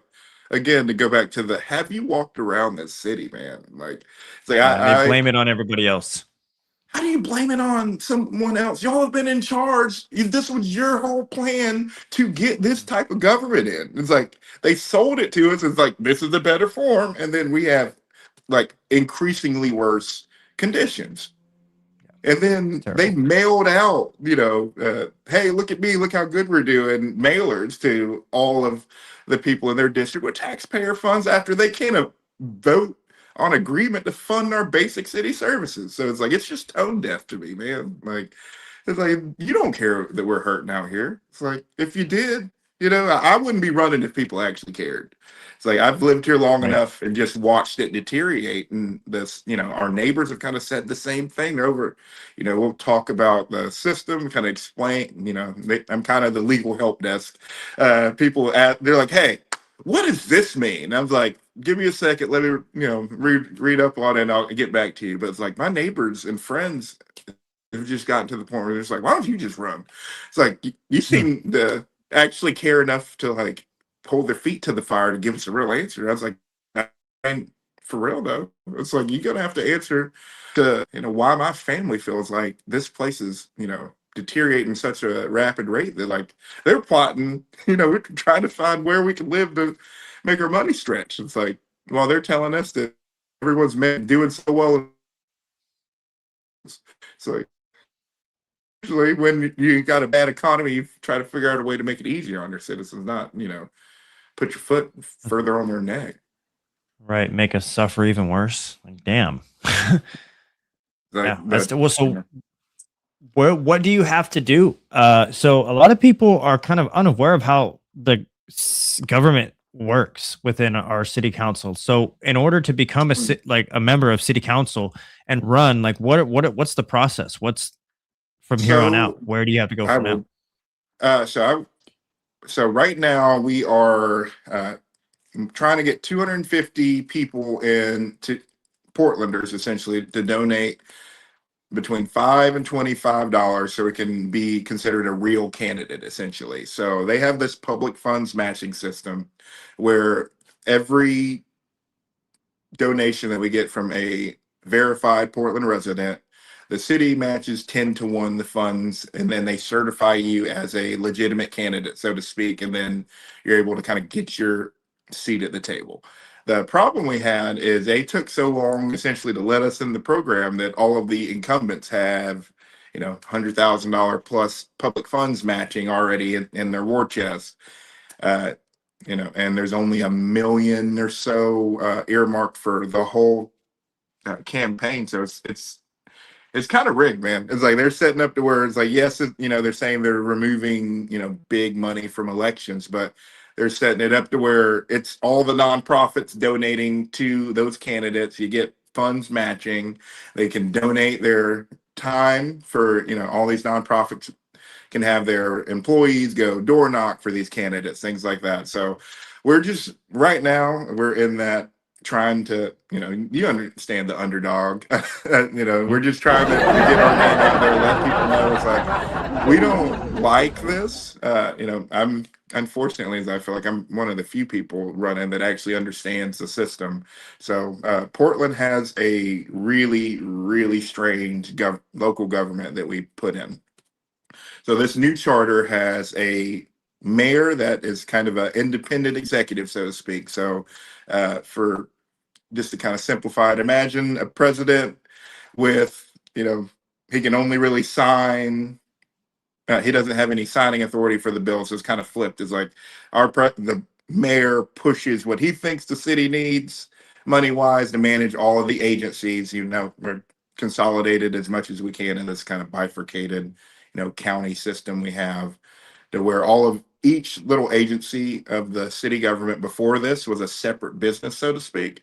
So the mayor is trying to like put all these in one, think of consolidating the business in terms of like a big business comes in and buys all these small little mom and pops, and they're trying to make them run efficiently, even though there may be, different little businesses that were doing the same thing. Had different departments, different budgets, but essentially we're doing the same thing. So that's some of the kind of pain of shrinking and switching to this style of government, because, each piece was so independent for so long that that's how they pitched it to everybody. They're like, oh, it's going to be better. We've got everything consolidated. There's going to be less, but ironically, less instances of fraud, less. I couldn't even get that one out good. But that system is also supposed to have more accountability. The problem is we have also, and so that's all the people that need funding. He's in charge of that. So he tells the city council what they need. They're supposed to kind of, I guess in a well-functioning, and I'm sorry to stop. It's like, but there you have to explain how this system's supposed to work, and then I'll circle back and explain what's happening. So essentially, your 12 counselors then have to agree on what the mayor proposes, since they have quasi judicial authority. So that means that they pretty much once he tells them what they need, it's up to them to give it to them, or the city doesn't get it, which is what we're watching. So they need to agree, 7 people, majority. Again, I'll get to why the system is clunky. It's hard to get an even number of people to agree to push something through. Generally, these bodies have an odd number, obviously, for easier reason. 13 people, not just going to 6 breakdown on kind of party lines, which is what we're seeing. But generally, it's like that charter government's supposed to have each individual of your council is supposed to represent a smaller subset of the city. So we have, kind of varied experiences, varied opinions of what life is like on the streets for real Portlanders. And then they come together, and then we kind of find an idea from each neighborhood, essentially. It's kind of the idea that they pitched it, ways that we can have people that, were underrepresented historically to be, at the table.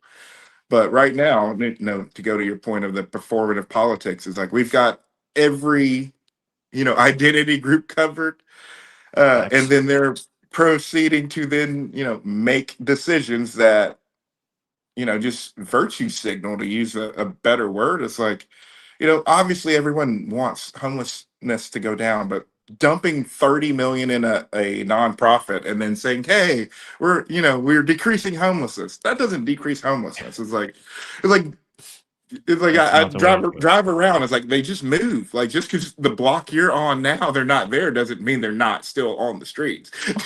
It's like, but I feel like that's the response that Portland's got. So it's what I would do using that city government, or the city government structure we have, is like, I'll just be the no until we can build consensus on, it's like, no, we're not going to vote on banning foie gras when we still need police. No, we're not going to fund a data privacy office when we still need police. No, we're not voting on any of this nonsense until I can walk around and people don't have the same complaints over and over and over. It's like, I've only been familiar with Portland since 2022. So it's like, one of the many COVID jobs I had to take to, pay the bills is working as a political consultant. So I was like, I literally came out here and, joined a campaign, and they just wanted me to essentially evaluate whether the door knocking data was, real or not, and whether they're just pressing buttons or whether, this is a real experience. And it was literally, they're just like, go see how people really feel about the defund the police movement, all of the, like you said, the social justice pushes we've been dealing with. It's like, it is absolutely insane for them to be running on that in this election when that's what brought me west anyway, and then I've lived with the consequences of those decisions. Just so for it blows my mind that no one's circling back around to like that didn't work. Like, why are we acting like that stuff worked? It's like Right. outlawing drugs not and work at not all. having I moved here right when like decriminalizing real hard drugs was Measure still 110. a thing. Yeah.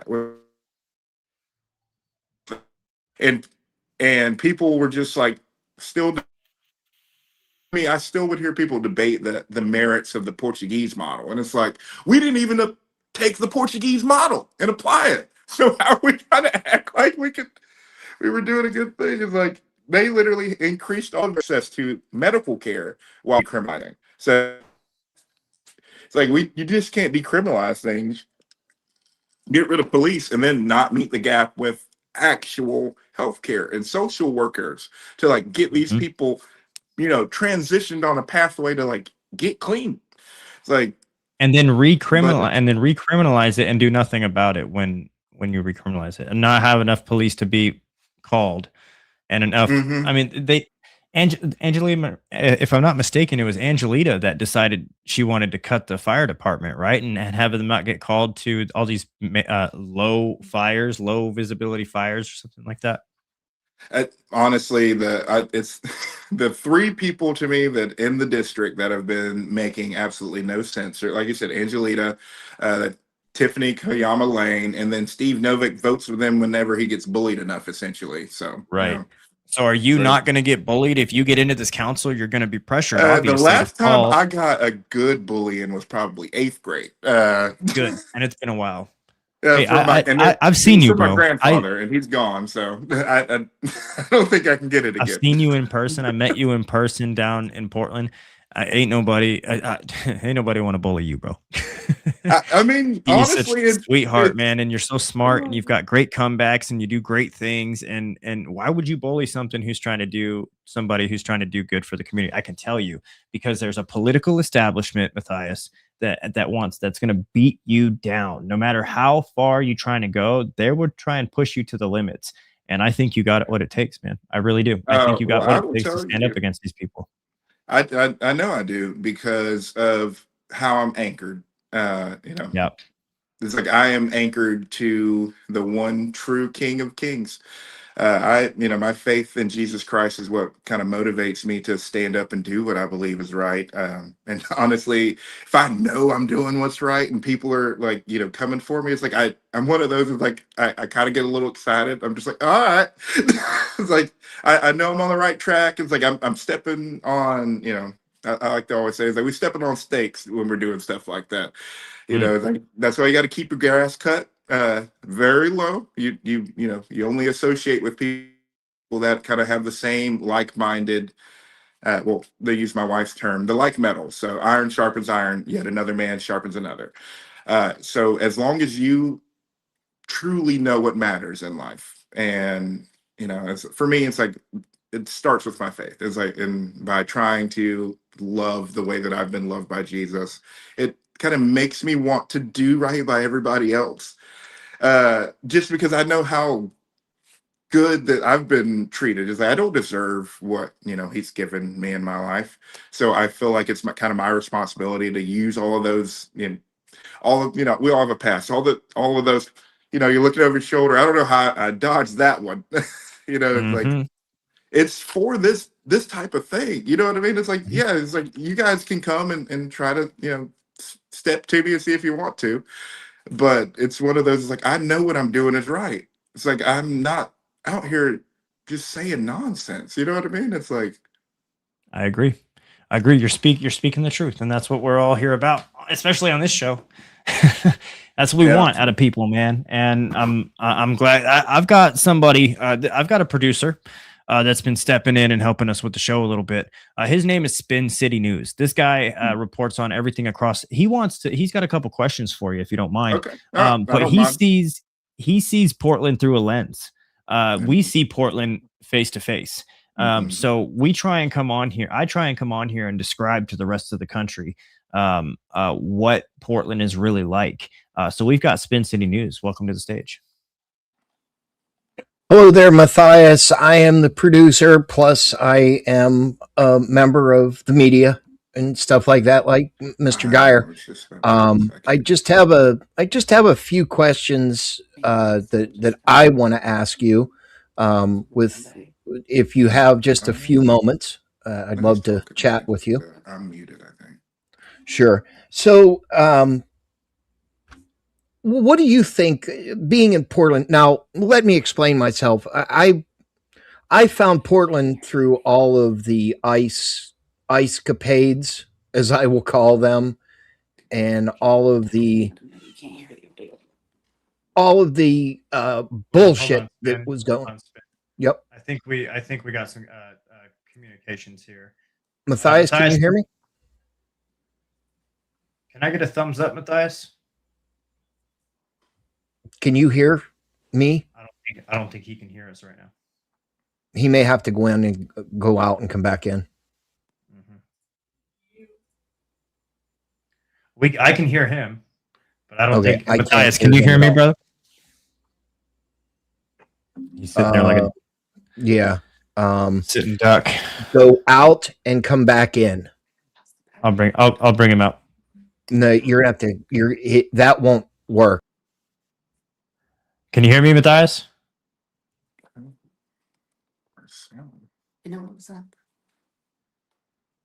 Don't worry, we'll get this technical difficulty figured out. See, they want us silence, guys. I'm telling you. All right, here we'll have to kick him back out.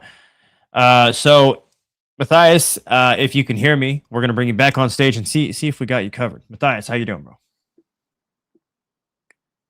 Of course, I'm the one who messes up the sound. It's not you, man. Don't worry. Well, you didn't touch it, so it's nothing on your end. Okay, it says leave and then come back to the StreamYard. Yeah, I apologize. That I made the change, and he just has to come back in. I didn't think it was going to do that. And StreamYard did an update, so that's screwing with everything. Yeah, too. It really is. I think we might have to figure some things out about that.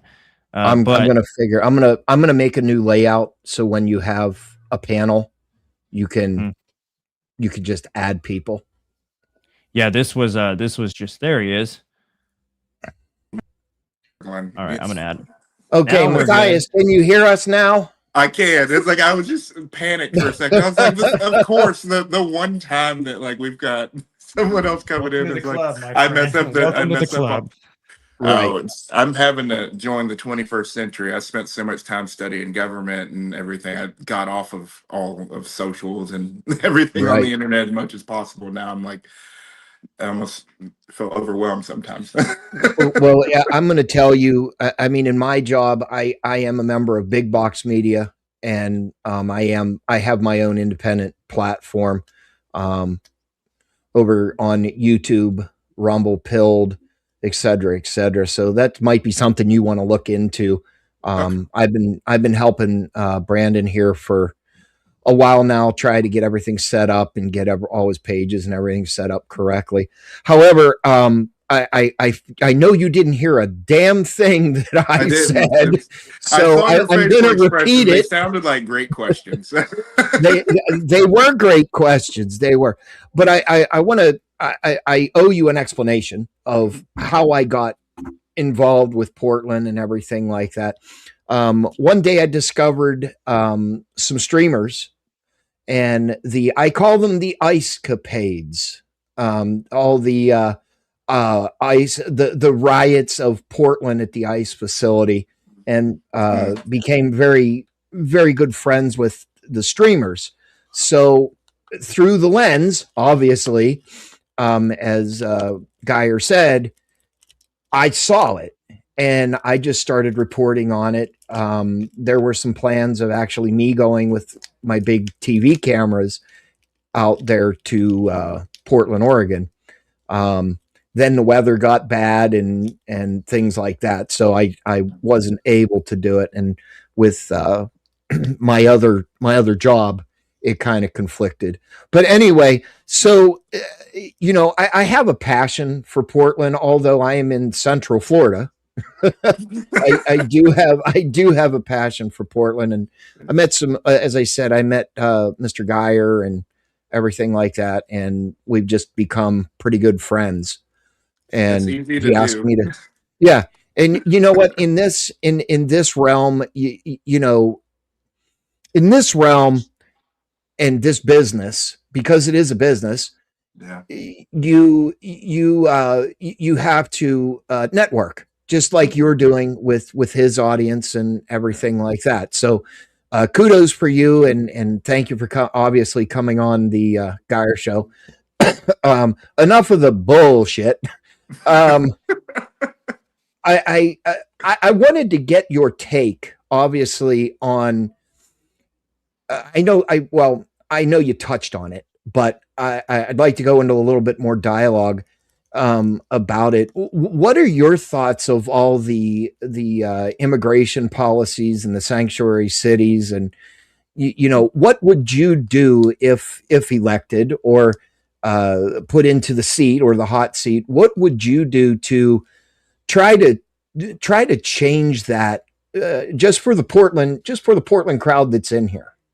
Well, first I will say, your lens, you know, seeing Portland through, you know, the protest lens. I will tell you, being, you know, a transplant and seeing the anger, you know, the just kind of the foaming at the mouth for ICE agents. I just don't quite understand the way that Portland feels. Yeah, you know, to me, it's like, Sure. you know, obviously immigration is, you know, if you want to go far enough back, it's like almost every, you know, major administration in the last, you know, 2 decades has kind of fumbled the bag on, you know, fixing our open borders. It's like it's a no plain language. Absolutely. If our borders are wide open, we don't know who's here. So and if you have a, you know, environment like Portland where if someone is here and it doesn't matter how they got here, they're, you know, they're magically a great person just because they, you know, came to America. It's like, you know, I just can't blanketly give that to everybody. It's like, I'm terrified of, you know, having open borders because I know what happens, you know, when America goes to other countries that don't have the same border security, you know. And, you know, to my political science background, is like, it looks like we are, you know, under attack. It's like, it looks like a false flag operation. If you go back enough, you know, far enough back in South America, it looks like the same playbooks, you know. It does. So to me, it's just, you know, that I feel like we are hook, line, and sinker fighting each other, like the script calls for. And you're hitting the nail right on the head, Matthias. You really are. Well, now, I wanted to say something. I wanted to say something and just give a little more kudos to you, because you know, we are this country in the past regime, et cetera, opened the borders. They completely, you know, just said, "Oh, come on into the country, and we're going to take care of you, and we're going to, you know, give you everything and every right that an American citizen had." I mean, I'm sure you would agree with that. Oh yeah. And you know, if we had got the cackling Kamala in there, it would have continued, right? So that is a big problem for a lot of the people. And I'm not even saying on the right or the left or the middle or the libertarians or the real radical,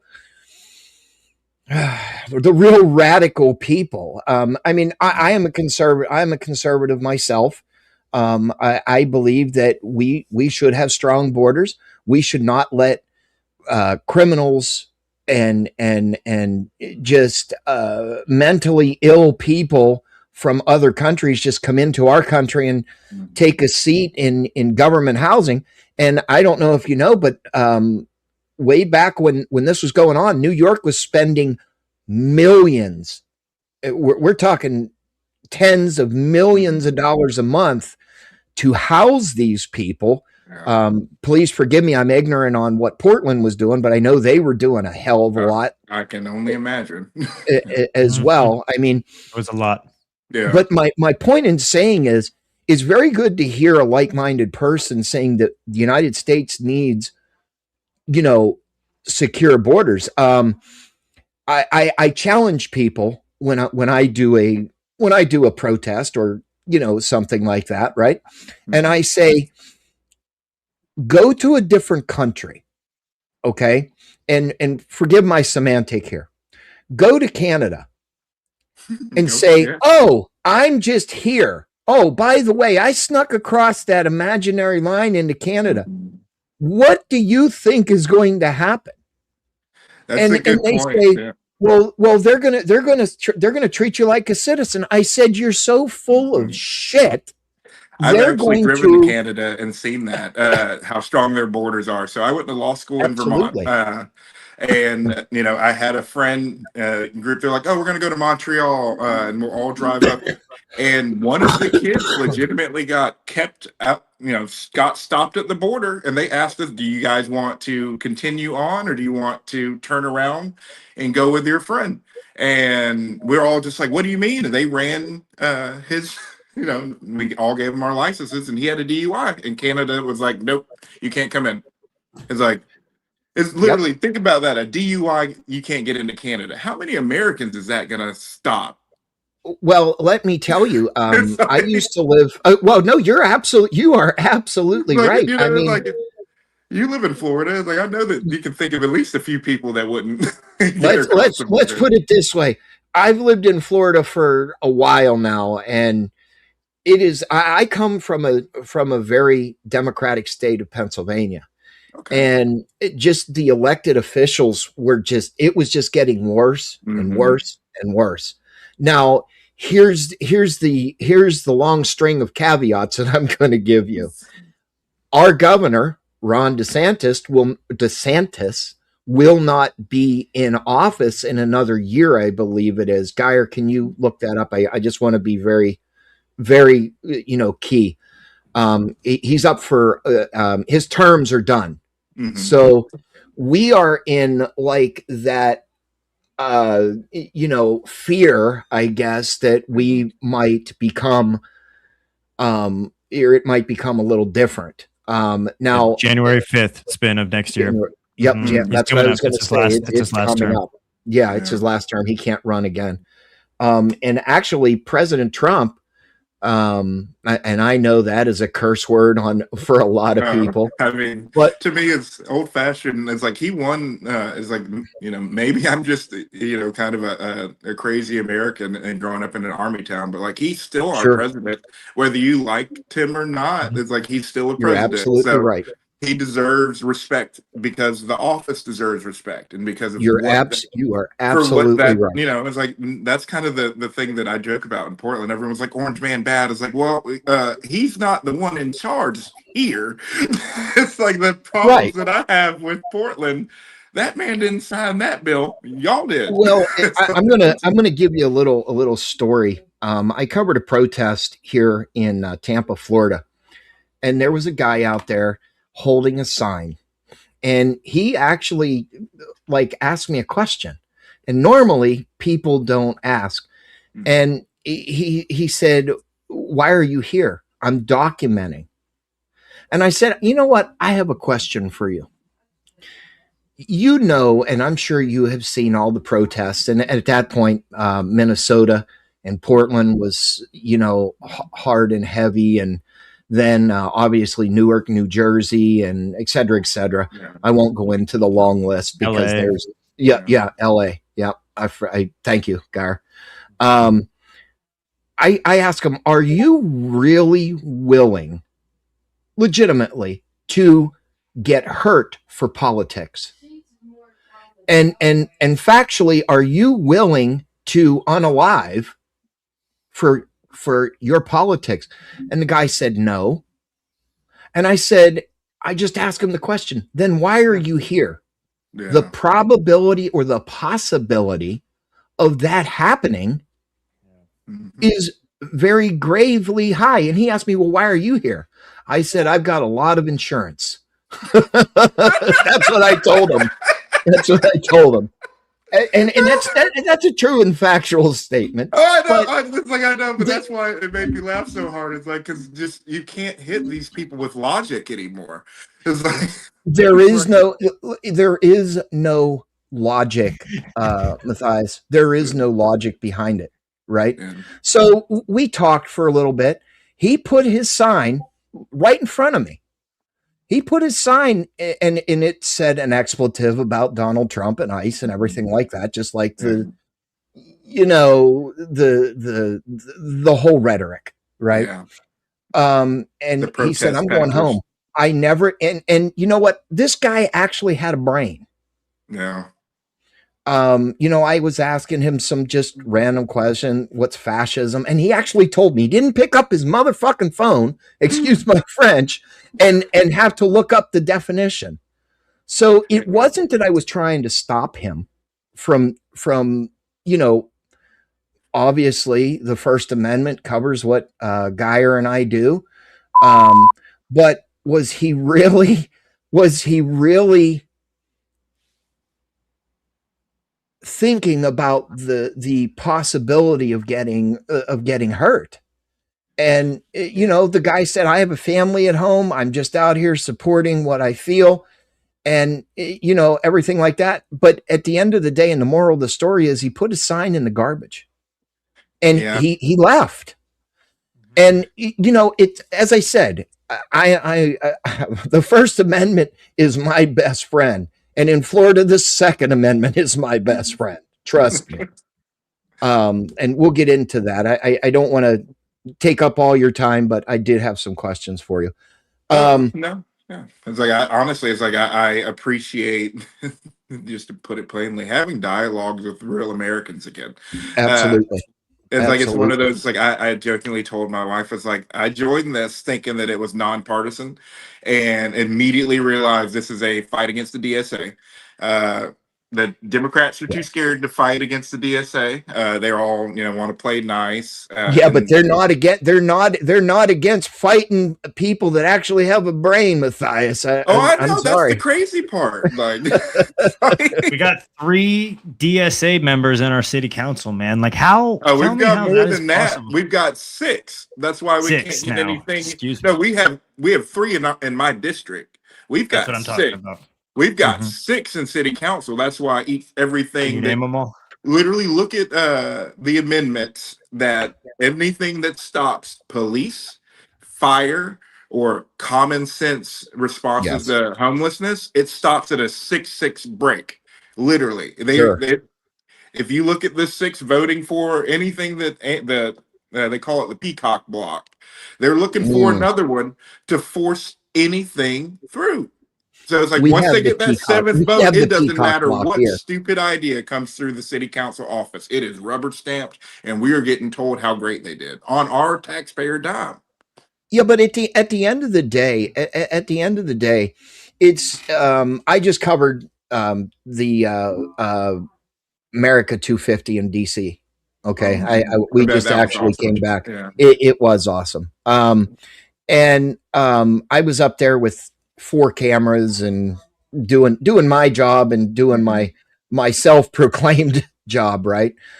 And I'm going to correlate this to the 6-6 peacock block. Okay, you had the 6-6 block walking through the Great Fair, the American Great Fair, with the F Trump. He's a PDF file, yada yada yada, and they actually stopped, and they've seen me before, and asked me, you realize he's going to jail whenever he's done. I said, well, you know what? If he goes to jail, he goes to jail. I am a conservative news platform host. I am affiliated with America Rising Media, and I have a show on there every Saturday over on pill.net. I also stream it to my to my platform, stuff like that. Anyway, sorry for the plug, but Nope. it goes Like you along. said, It it's a goes along business. with it, right? So and it was just like, and I asked them, yeah, back up. You're right. So let me back up a second. The bottom line at the end of the day, I'm taking those sound effects away from you, sir. We have fun here on the Geyer Show. Yes, I we probably Welcome to the need show, them. Matthias. I have my you're- wife you're in being it. like, circle back around, Matthias. Sure, yeah. Mrs. Geyer Let does me. that same thing too. When I'm going off in these X spaces and I'm just rambling, she goes, "Come on." Let me circle back for just a second. The group that was in front of me, I asked them, why are you here? Well, why can't we be here? Well, you can be here. And they said, well, Donald Trump spent a lot of money doing this. And I said, first of all, this is the 250th year that we became a constitutional republic. We are not a fucking democracy. This is what democracy looks like. Oh, democracy. Okay. Well, go to Canada, go to Mexico, and ask them about their dictatorship or their democracy. You will get back on the plane or get back in your car, and you will come back into the United States, get out of your car, and kiss the ground that you are about to drive or walk on. Yeah. And they were like, well, anything's better than the US. I said, then fucking leave. You know what? I'll pull out my American Express card. I will buy you a ticket, one-way ticket for you and your family to go somewhere that you think you're going to have a better life. I said, Rosie O'Donnell went to Ireland, and guess what? She's back because the grass isn't greener where you water it more. Yeah. You said it best, Matthias. You even said that too. You said the grass is greener. That's why I was kind of smiling. It's like, it's like I actually have that conversation with Portlanders all the time because doing estate planning, they have enough money to like, oh, I don't like what's going on. I'm going to move. It's like, I'm like, you don't even speak Spanish. You're going to move to Madrid? Like, how? Okay, you're going to move. Like, it's like, if you go to these countries and you like immigrate, even if you have money, you have to learn the language and assimilate, or you don't fit in. It's like, but you want people to come here and not do that. It's like, well, I mean, and my favorite Americans that I've ever befriended growing up were like, one of my Damien is one of my favorite. I call him my favorite African American friend because he's from South Africa, and he got his citizenship while I was in law school. His wife is from Houston. He grew up here, and like you said, it's like people talk about like there's no America's the worst place in the world. It's like, tell that to the people that got paid the money and did what they needed because they knew this place had more opportunity. It's like his family literally left the follow-on effects of what happened after apartheid fell. It's like they owned enough land and everybody just kind of they're like, oh, you're terrible, kind of the the same sentiment we have now, the Trump bad. And it was just crazy to me to hear him tell me about how much he loved the South, going into Texas and then explaining growing up in the hood, being the 6'8", white boy who like literally was just like, no, this is the greatest place ever. I like living in the hood because people treat me, a certain way and treat me better and have more community. But, it's just, it's crazy that how many different, immigrant stories are like, I love what this place gave me. This place is the safest I felt was when I became, a part of America. Sure. It's like he's built, this man built a business working hard. It's like he was literally roofing in sub, negative double-digit temperatures in Vermont. So his wife could finish law school and then it would essentially take time for watching the kids so she could do that. So, and like hearing him talk about the day he finally got sworn in as a U.S. citizen. And then he would, I kid you not, they know more about our country than most people that were born here. He would just quiz folks on literally just randomly quiz people on American facts. He's like, "Oh, you're an idiot. You don't know that what happened in your own country. You're telling me how bad it is." It's like, it's America's done some dirt in the 250 years. But We've done a whole lot of good too. Like, how can you forget all of that? yeah, but Like, Matthias, here's the key thing. He did it the right way. He didn't just come across the border yeah, and just say, "Oh, well, I don't feel like doing it. I don't have the money to do it. I'm just going to shack up with whoever I can and get an off the table or yeah. I don't know how, I don't know, off the Oh, books just getting job." married for Yeah. citizenship, essentially. Yeah, Yeah, Ilian, they're being another Ilian Omar, basically, yeah. right? And I hate to bring the politics. I hate to bring the things that I have seen and witnessed myself, but in good dialogue and in good questioning, there's a background to it, right? Yeah. I'd like to move on just for onto another topic. In Portland, I know you have the radical left and the radical Democrats and whatever else. What are you thinking about all the different ideologies? And I don't want to air that. And I'm saying this and being very reserved when I say it.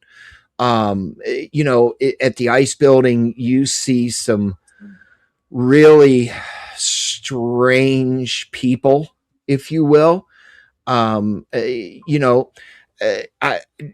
Would you agree or concede to say that a lot of this is mental health? I would 100% say that, as I live in a pretty popular district in Portland, so we see a lot of the anti-Trump ICE protests regularly just going to the grocery store. Sure. I'd say So people are your focused on district is where the ICE building is then? No, it's not where the ICE building is. I want to say the ICE building is on the north side of Portland, so it would probably Okay, be right. just Southwest. outside of my district. Okay. South Waterfront. He's on the east side. Yeah, okay. I'm in the east I side. apologize. Yeah. Okay. No, So it's one of those. Spin where he's at. He's where Belly Ray's at. Oh, okay. All right. So yeah, Valley Ray. That would be yeah. Oh, that's what I'm saying. I'm sorry. Go ahead, Matthias. Oh, can you repeat the question? Sorry, I got the wrong They're just saying that Belly Ray lives in our district. theoretically the wrong ideologies and Okay. mental health of these constituents that they have. Oh yeah, I will say that mental health definitely plays a fact in how violently people hold on to ideologies that don't really serve them. Sure. But I will definitely say that that's just kind of the scapegoats to me. Is I feel like mental health is only part of the problem because it only covers a percentage of people that are kind of in this, crazy political sphere. I'd say the other part that I really say is like people are angry, justifiably so with how their life is going. Instead of blaming people, that are Well, there's actually one key thing. They're angry at their life. Yeah, So I mean, I believe, and I'm sure you would concede or agree with this. It's a lot of deflection. oh, that's where I was getting, but yes, it's a lot of. I'm sorry. Go ahead. Go ahead. It's to me, it's like mental health is a portion of it, but I think that people are they don't like the consequences of the decisions they've made in their lives. They're living, in the result of their own decision making. Sure. And then someone comes along and says, it's not because of what you did, it's because of what they did, why your life is like this.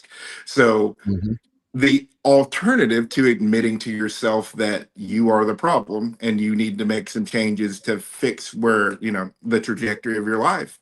And obviously, if you have a legitimate mental health crisis or struggle that's not being treated, that compounds that, kind of escapism, so to speak. It's like it's like if you have Sure. a medical issue that causes you to not want to deal with the reality of the situation, it's like we need doctors and actual health care for people on the streets to actually deal with that. The other side of it is just some people just choose to live like this, and I hate to say it, but You're thinking the same thing I think all the like, time. let them live with their choices. Like, Sure. I shouldn't have to, it's like if I choose not to ruin my life, I shouldn't have to pay the consequences of you ruining yours. It's kind of the way I think about it. It's like that's a very good statement, and I'm gonna say this intuitively. We have right now in the United States millions of veterans. I'm talking veterans that have succumb to their own addiction or their own mental health and stuff like that, and they get so streetwise that they don't think, because of the limited resources that states have and the federal government. Because I mean, we know the VA has a certain amount of allotted money and et cetera, et cetera. But in my opinion, we shouldn't be sending money to other countries to help them. We should fix or temporarily fix the problems with our veterans. Our veterans fought for that flag. Our veterans fought for our democracy. I hate that word, but they fought for it. It's a democratic republic. Correct. They fought for us. I think, and I'm sure you feel the same way just by talking to you and hearing you, that more funding, or that funding that we sent to Uganda for sex change operations, should have been funneled. If it actually made it there. I was going to say, I would be remiss to say that if it went there, right? But intuitively, that money should have been put back into a VA fund or a homeless fund. And yes, you did say it. There are a lot of people that just they want that freedom to just go and do what they want. But I believe a lot of that, I believe a lot of that is mental health. I believe that I believe that we shouldn't have to worry about a homeless dude walking up to your home, which I've had it here, and knocking on your door and saying, "Can you help me?" We shouldn't have that. I had that happen last week in Portland. Yeah, I mean, and listen, I've become kind of shielded on it because I know exactly what they're going to do with it. They're going to tell you, I want to go get a cheeseburger or I want to eat. Okay, well, how about I bring you back something to eat? Oh, no, I'm good. Oh yeah, I have the same experiences.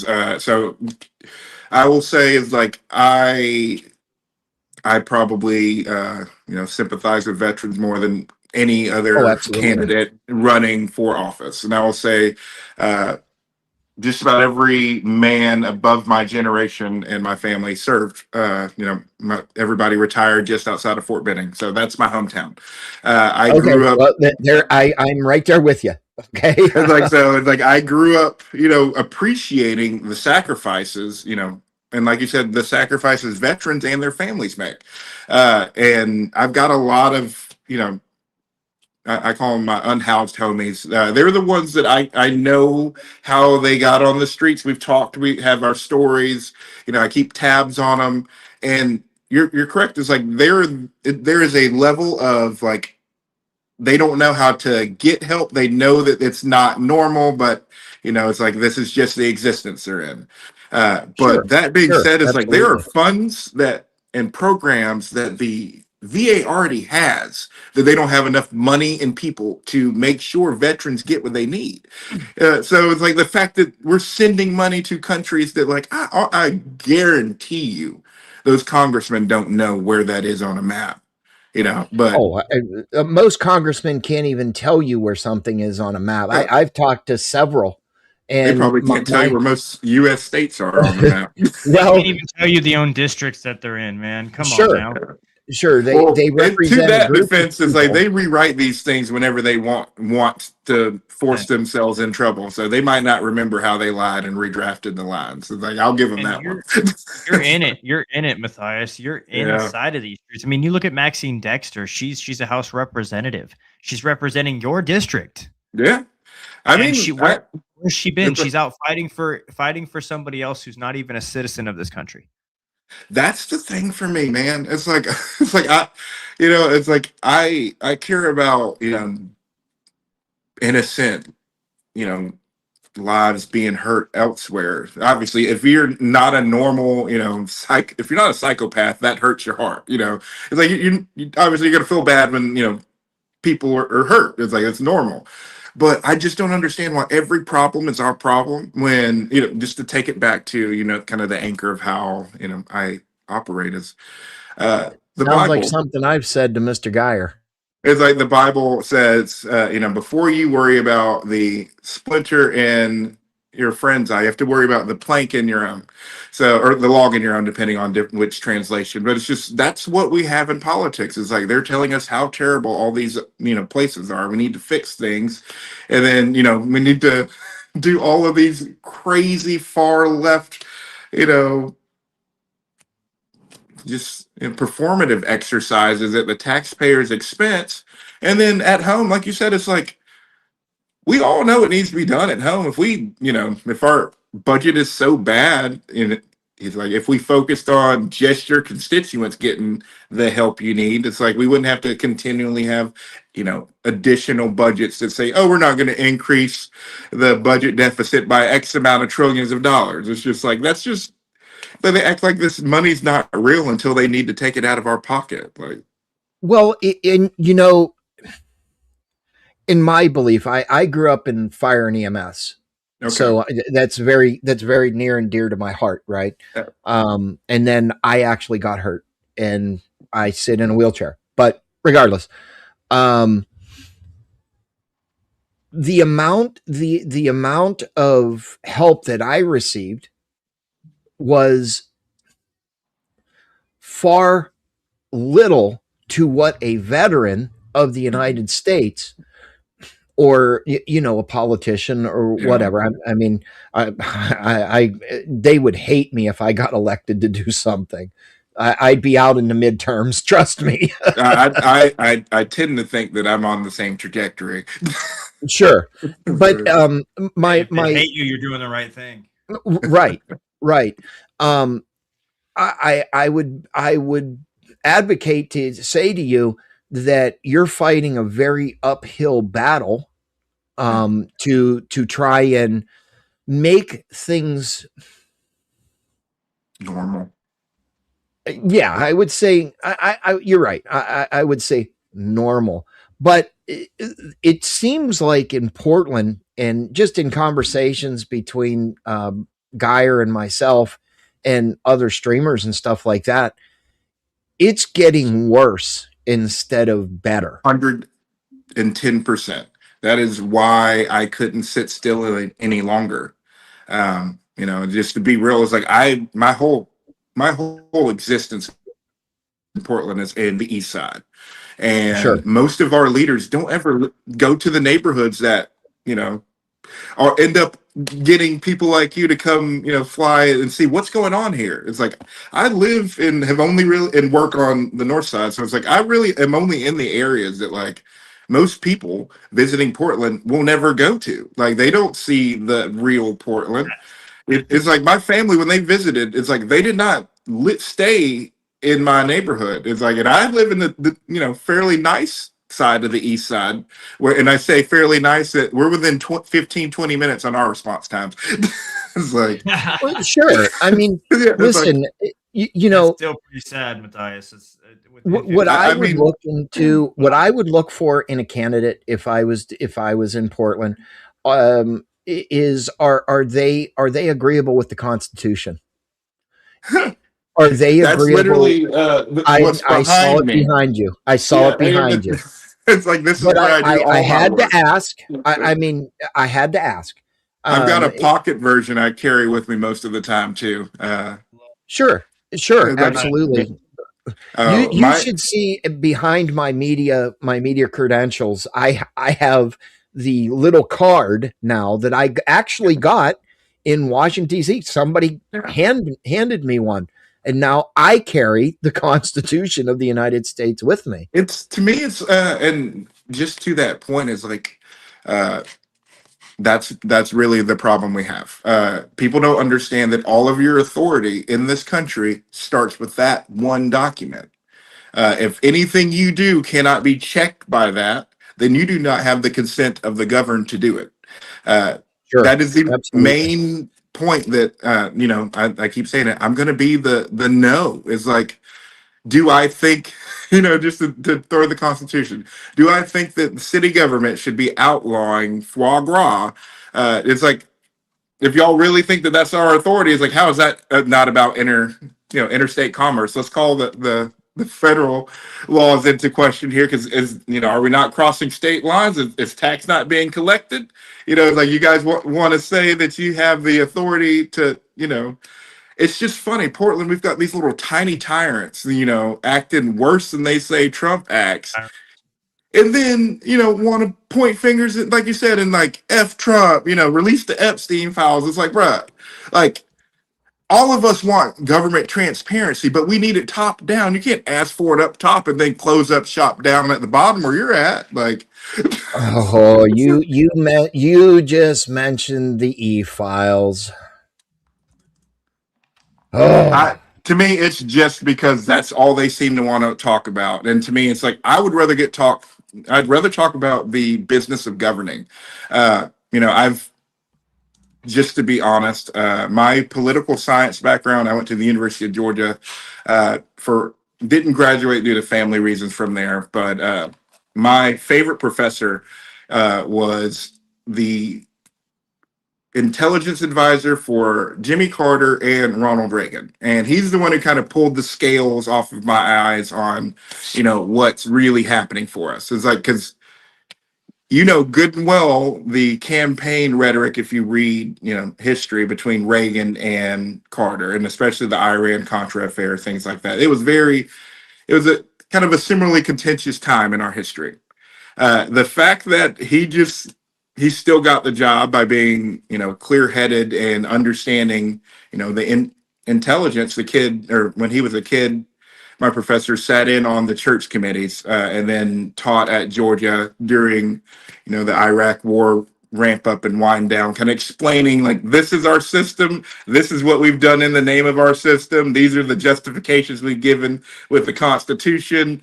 So I guess my understanding of this game is a little different. I'm kind of sitting here, I don't probably the most under, I guess, rated candidate, but one that kind of understands the game, I think, better than most.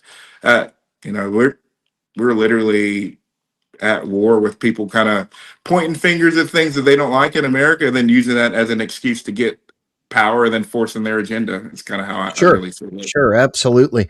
Well, we do have another guest coming on, Matthias. I want to thank you, obviously, and I will hand it back over to Mr. Geyer. Matthias, I'd like to have you back on either here or my show. Me and Geyer will be in touch. We're like I said, it's like that's my homie. And if they mess around and let me get elected, it's like I might have a job for a little homie. So. Well, Matthias, I will work remotely for you. How's that? Well, it's like that's we will definitely do that, because they get mad about remote work, and I was like, well, he's out producing you in office, so back off. Right. Well, I am his top producer, and I have all the equipment to. Oh do no, whatever it you was need just to a do. local Portland joke. With me. No, I know. just I was elaborating on it, but yeah, Matthias, it's good to meet you. I'm going to drop my email address in the back, and if you could give me your contact information. Yeah. I do have a show, and I might Saturday. Now I am on Eastern time, so we're 3 hours. So I am 3 hours ahead of you. Yeah, I'm used to it. I still have to play the Eastern time zone math when I'm Sure. texting family. Sure. So but I'd love to have you on maybe this Saturday, and we can continue the I will conversation. have to check with my wife. She's the one who keeps my schedule between work and campaigning. Sure. But as soon as we have availability, 100%. It's like Oh, we'll sit down, absolutely. have a 7 conversation. Eastern, It's like any 7 friend Eastern of on Saturdays, 7 to 9 p.m. Eastern on Saturdays. I can get in touch with Brandon or you, and no, I know. Sorry. obviously I will have Geyer on the show because you are his guest. But Matthias, it was nice to meet you. Nice to we meet have you another too. few segments of news, and then we have another guest coming on. So thank you for listening to my diatribe, and I have millions of more questions for you. Same. It's like I feel like we're just all going to be on a lot of these things at least until November. Right. It's like, and I do have a lot of people from Portland that do watch my show and on my side of YouTube too. So I'd love to. So I'd love anybody to that is one of your supporters that has a Portland address, we will send our donation link. So we're trying to essentially get the public funds matching. So we need 250 Portland residents by the end of the month. Go to your Instagram. You can go to our Instagram and you'll find the donation links. We've got a new website rolling out soon. But right now we're still in the grassroots stage. We're just kind of speaking our minds, standing on 10 toes, and then Spell your name so people know. my name is spelled Matthias, Mattias, Hallett, Hallett, and you should be able to find me with that. There's not that many of those in Portland. I will push this out. You can drop the donation link, or Mr. Geyer can put your there it is right there. We'll put that in the chat, and then you can when we break bread, as I call it, we'll drop your links over there. Matthias, thanks for coming on. We much appreciate it, and we will talk soon. Yeah, thanks for having me. Like I said, I always love speaking with. I'm sad you stole the angry American line, because I feel like that would have been the great tagline for me. But I will let you coin. I will let you coin the angry American. Absolutely. We'll have to come up with a Portland specific one for the angry Portland. The Portland angry American. I'll come up with something for you. Potholes included. It's like, don't get me started on when I catch a pothole on my motorcycle. It's like that's for the next episode, Matthias. Every time. I've got a whole episode planned on. I got a whole episode planned on potholes. Y'all be safe and God bless you. Yeah, thank you, Matthias. Matthias, I appreciate you for stepping into the arena, my friend. I just want to say it's clear that the District 3 needs voices that aren't afraid to challenge the status quo. So that being said, whether we're talking about business reform or restoring the basic standard of living in the city, he's heard the vision, and you've heard the vision, you've heard the plan, and now the work begins in the neighborhoods. To our viewers, the election is coming up, and if you're getting tired of the way things are going, you have to be informed. You have to show up, and you have to hold these candidates accountable. Matthias, thank you for joining the Geyer Show. Keep fighting the good fight, and we'll be watching closely at this campaign as this campaign moves forward. It's the Geyer Show.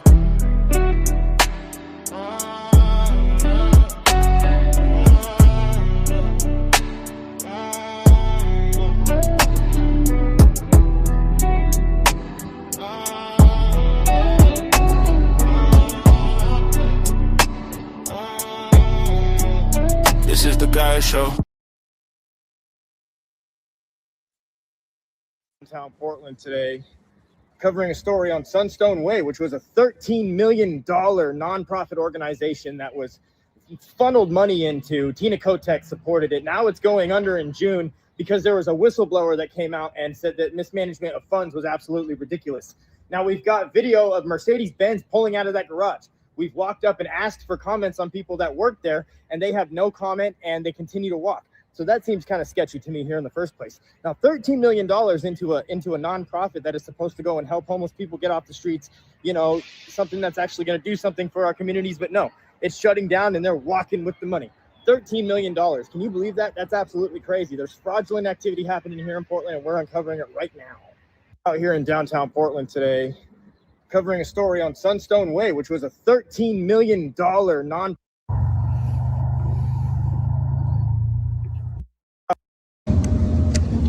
Hi, do you work here?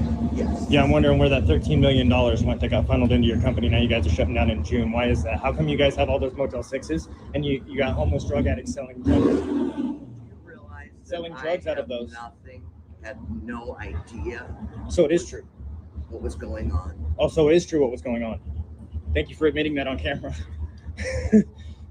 I didn't admit anything. You said you had no idea what was going on. I said What's I your had name, no man? idea. What's your name? Don't ask How you me doing? anymore. What about that $13 million?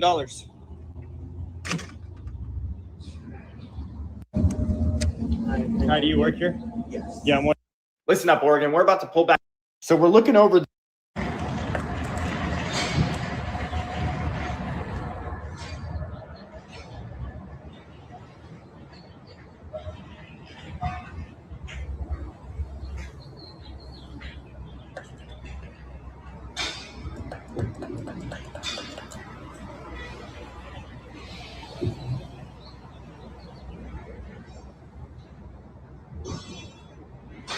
They don't want to talk.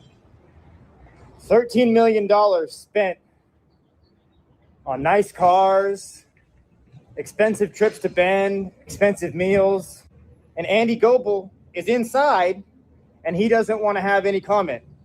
And if you look at this, these people are supposed to be helping homeless people. And right across the street, that's what you see. It's unfortunate.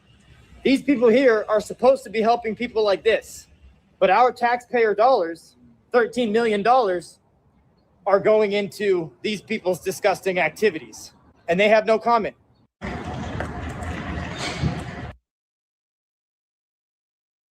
So Tina, Christine, to be honest with you. Patriot. What about Andy Goebel take? Right behind me is the setup.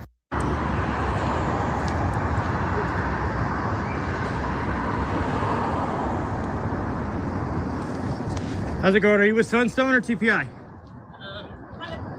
Both. What's up? So how come just 2 weeks ago the beds were basically empty, but now they're all full? What do you mean? I mean, the beds are all full, basically.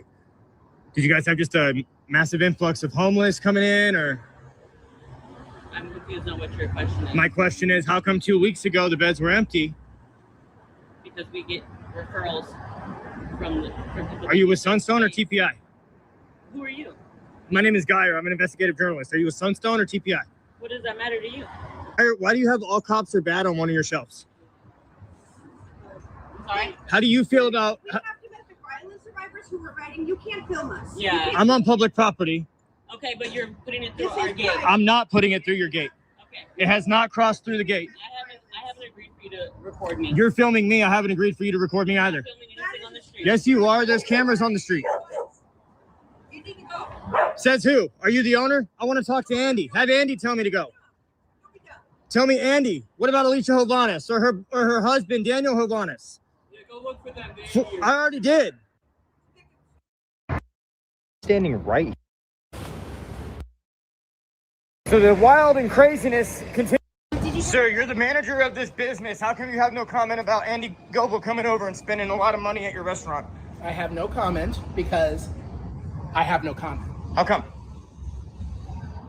You need to leave. No, it's not. You said it was in the report. I read an article Yeah. that said we were named as a place that And they that came. company's being investigated. That company no longer exists. Yeah, because they came and spent hundreds of thousands of dollars at places like this when they were supposed to spend it on the homeless. There is zero evidence. And of that. there is 100% evidence. There is zero evidence. Then why is it being named in a report? In a legal report, sir. In a legal report. Wouldn't you want to denounce it, man, if they were coming into your bar spending all this money that was supposed to go to homeless people? Stop recording me. I don't have to. They overbilled Multnomah County. And within that report, inside of this business, Patty's, this guy right here, the manager, and he threatened to knock the phone out of my hand if I continue to record and document. Yeah, and I can knock the phone out of your hand if I wanted to, too. But He came outside, he made a comment, and now he threatened to assault me in front of his building where Andy Goebel and his monster friends came over and spent God knows how much money over here. this is now I'm recording a harassment. business. You It's need not to it's leave not alone. harassment. I You have leave me asked alone. You keep coming I out have here. asked you to stop. You keep coming out here. There are laws against loitering. What laws? I'm not loitering. I'm You are working. loitering. Can you please leave me alone? No, I can't. I'm on public property. That's great, and I'm working. Are you friends with Andy Goebel? I am not. Are you sure about that? I am sure. Have you seen him coming to your restaurant? I don't know who he is. Yes, you do. You just said you knew who he was. I said I know what Sunstone Way is because they're across the street from my business. And you read an article. Why are you reading an Yeah. article? Because it's in the newspaper, dude. Go away. A lot of stuff are in the newspaper. Do you know?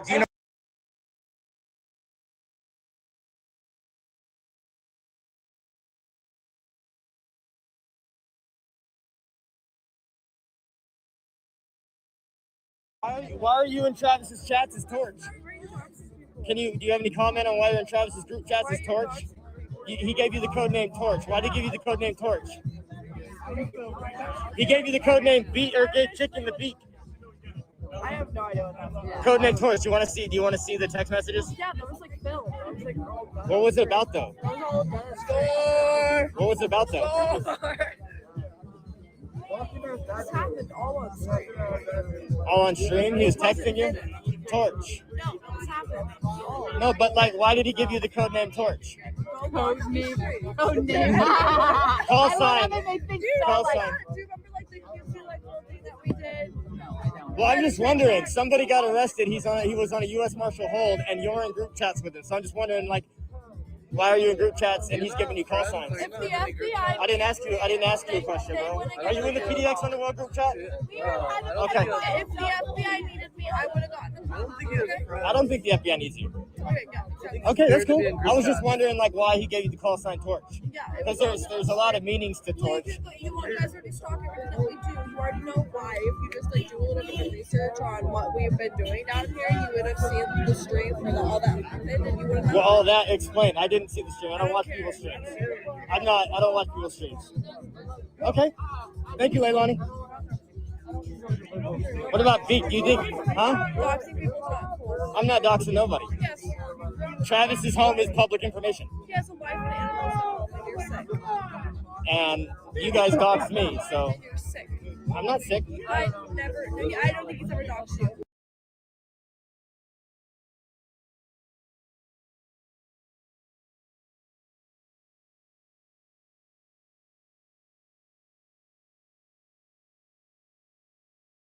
This is the Guy Show. This is the Gaia Show. It's the Gaia Show.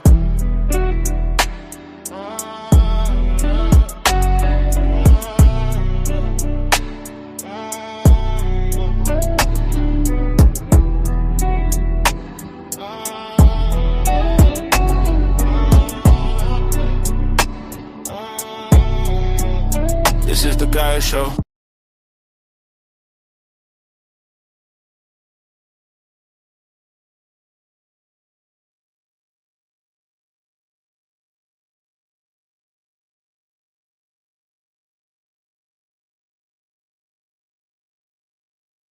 This is the Gaia Show. It's the Gaia Show.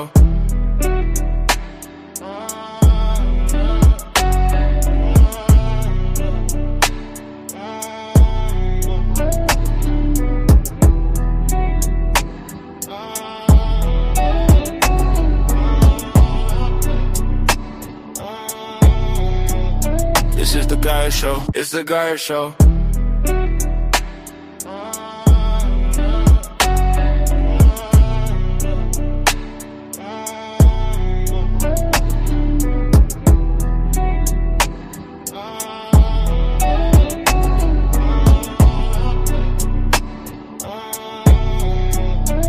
is the Gaia Show. It's the Gaia Show.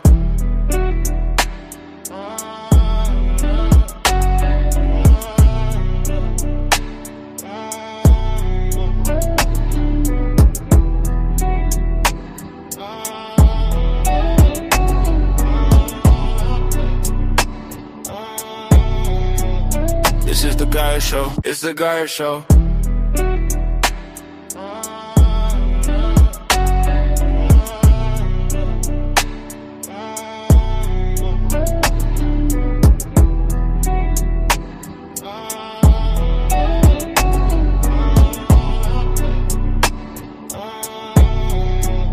This is the Gaia Show. It's the Gaia Show.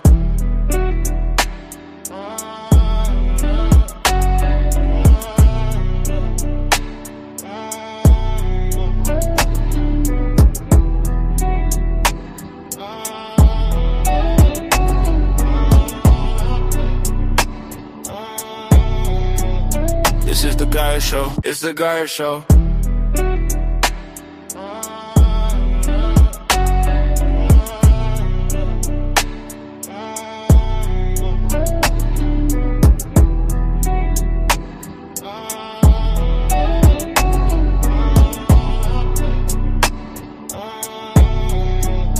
This is the Gaia Show. It's the Gaia Show.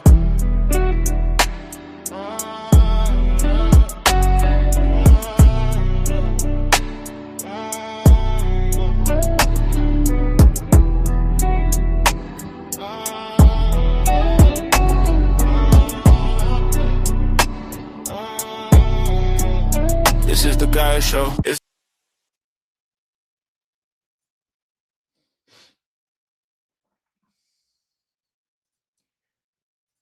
And we have some breaking news coming out of the White House.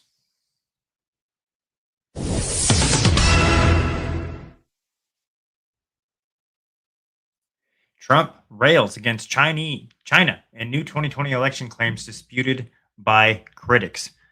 President Trump launched a series of new accusations regarding the 2020 election, declassifying a handful of documents as he argued the U.S. elections remain insecure, claimed that they were swiftly disputed by Democrats in his primetime address.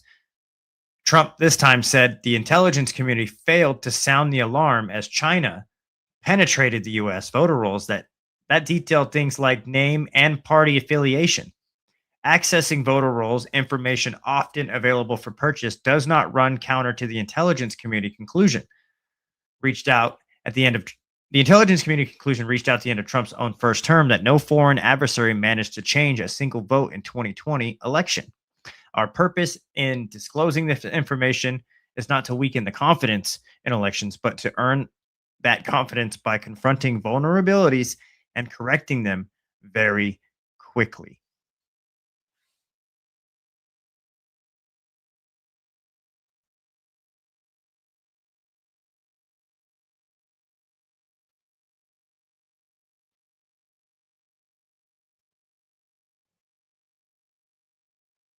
President Trump launched a series of new accusations regarding the 2020 election.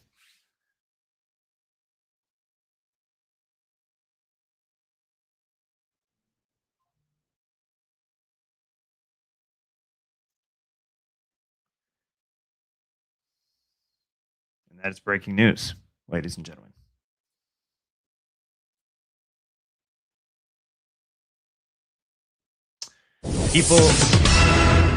The People's Republic of China carried out, this is what Trump said, the People's Republic of China carried out is what to believe the largest compromise of election data in history, resulting in China's illicit acquisition of 220 million U.S. voter files, Trump said. In a confusing claim, Trump, despite having widespread access to classified information as president at the time, said the intelligence community worked to actively suppress and downplay information about the extent of China's sinister election meddling, covering it up from both the president and the people of the United States. Trump's speech was accompanied by a new landing page on the White House website, which included links to a few documents, some of which have been previously released publicly, include standard government agencies' analysis of elections. Senator Mark Warner Out of Virginia, the top Democrat of the Senate Intelligence Committee called Trump's remarks bogus. The fact that our intelligence agencies unanimously agreed that China did not even try to change a single vote in the 2020 election. A single concurring opinion suggested China may have tried to sway voters' opinions, but that's been publicly acknowledged and publicly known since 2021. Warner wrote in a post on X. Some of Trump's former intelligence officials also pushed back on his assertions. Sue Gordon, who served as a principal deputy director of national intelligence during Trump's first term, said it was a very dangerous speech about an incredibly important topic and some really questionable remedies in mind. I think he treats intelligence as though it's a verdict, and it's not. And it's the beginning of a process. It is the way you start to ask questions. So if there are new data that are going to be released, that doesn't prove anything. Intent is not activity. Activity is not impact. And impact is not outcome, she said during an appearance on CNN. The speech was in many ways exactly what was feared by Democrats, with Trump's pointing to a small subset of intelligence community assessments to make widespread claims that the U.S. elections are not trustworthy. My fear is that he'll do the same usual thing. He'll say the election was stolen, and he'll pick up some point source of intelligence that is raw and unverified to make the claim. Representative Jim Himes, the top Democrat of the House Intelligence Committee, told The Hill ahead of Trump's speech. House Minority Leader Hakeem Jeffries blasted Trump for cynical and corruptly deciding to call into question our free and fair elections before a single ballot has been casted. Why Republicans believe they need to cheat to win. Trump has years pushed back unfounded claims that the 2020 election was rigged and stolen in favor of former President Biden. Multiple investigations reviewed the election, refuted Trump's claims, while Trump's legal team more than 60 court battles seeking to overturn the election. Trump has cynically and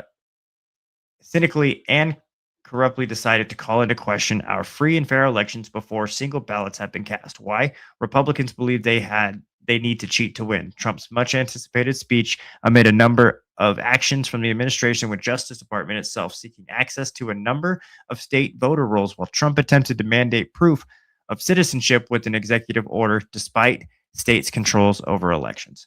The president in his speech said that voter registration files in 18 states, or 220 million voter files, were bought, stolen, or hacked by China. That was also mocked by Warner. He said it's pretty laughable to watch Trump and pretend accessing the voter file is the same thing as election interference, he said. Noting Trump failed to mention Russia, the top adversary behind election influence efforts. Any statewide candidate will tell you that information is publicly available to purchase, and it's not some huge breach, he quotes.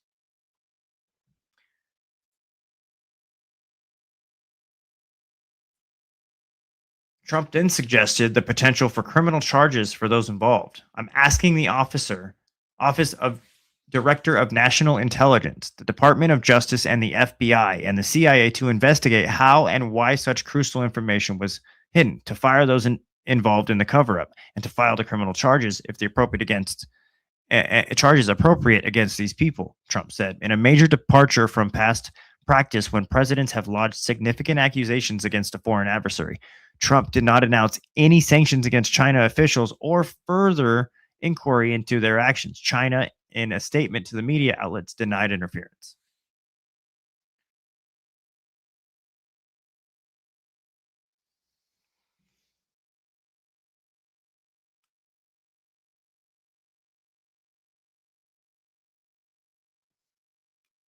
China has all along adhered to the principle of non-interference in others' internal affairs. The U.S. election is an internal matter of the United States. Its outcome is determined by the votes of the American people. China has never and will never interfere in the presidential elections of the U.S. Embassy spokesperson Liu Chang Trump also said Homeland Security Secretary Mark-Wayne Mullins would provide more information on an investigation done by the Department of Homeland Security that Trump claimed showed roughly 278,000 non-citizens registered to vote in federal elections. Numerous studies, including those done by conservative groups, have found just a handful of instances in which non-citizens have voted in federal elections. These Disclosures reveal an election system so broken and so vulnerable that no one can possibly defend it, Trump said. It's not defensible. Democrats forcibly pushed back on Trump's claims. While others made fun of his logic, Trump said Democrats forgot to rig the election in 2016. Successfully rigged it while he was president in 2020. They forgot how to rig it again in 2024. Trump's a comedian, man. So the only election Democrats supposedly stole was the one he himself controlled. Representative Jim McGovern out of Massachusetts wrote on X, "You have to be a special kind of stupid to believe this bullshit. The one election interference happening in this country." Senator Ron Wyden out of Oregon wrote on X, "It is coming straight from the White House, and no amount of pathetic late-night rambling from a fading president will change anyone's mind."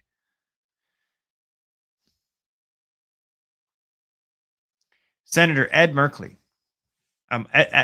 excuse me. We got Jeff, called for Trump's impeachment following his address, accusing him of undermining and subverting our free and fair elections. Maryland Governor Wes Moore, Democrat, a potential 2028 presidential contender, said, "This is what losers do. Instead of addressing rising costs, ending pointless war, or focusing on Americans actually care about, the president put on a big show to revive and debunk a conspiracy theory," that the governor said.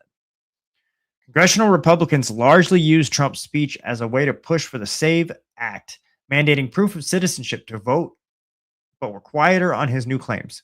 Republican National Committee Chair Joe Gruters touted the RNC's election integrity efforts following the address, noting the committee is working in lockstep with Trump to protect elections through the largest election integrity operations in our party's history. House Intelligence Chair Rick Crawford out of Arkansas said, however, unelected bureaucrats in the intelligence community manipulated and concealed intelligence to mislead the president, Congress, and American people. But Benjamin Ginsburg, a longtime Republican election attorney, said what stood out in the speech to him was that there is still no evidence of a result of any election being incorrect. Ginsburg noticed that Trump administration has cut funding and staff for numerous agencies that aid in elections, so that if there is a problem with the 2026 election, it will be a large part because the defenses that are provided by the federal government to the states to stop that activity have been drastically cut back, he said on CNN after that speech. And in a surprising move, Trump didn't mention Georgia in his speech, despite recently attempting to gain information on the individual poll workers who managed the 2020 contest.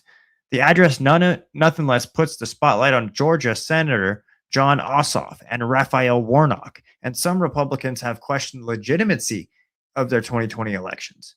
Georgia saved this country in 2021, Warnock said in an interview on MSNOW, responding to Trump's address. Donald Trump can't get over this. His feelings are deeply hurt, even though he won in 2024. And come November, the American people are going to hold him accountable and his enablers in Congress, Warnock continued. We're going to hold him accountable again. Ossoff is up for re-election in November and is considered the most vulnerable incumbent Democrat in the Senate map. This is The Geyer Show. It's The Geyer Show.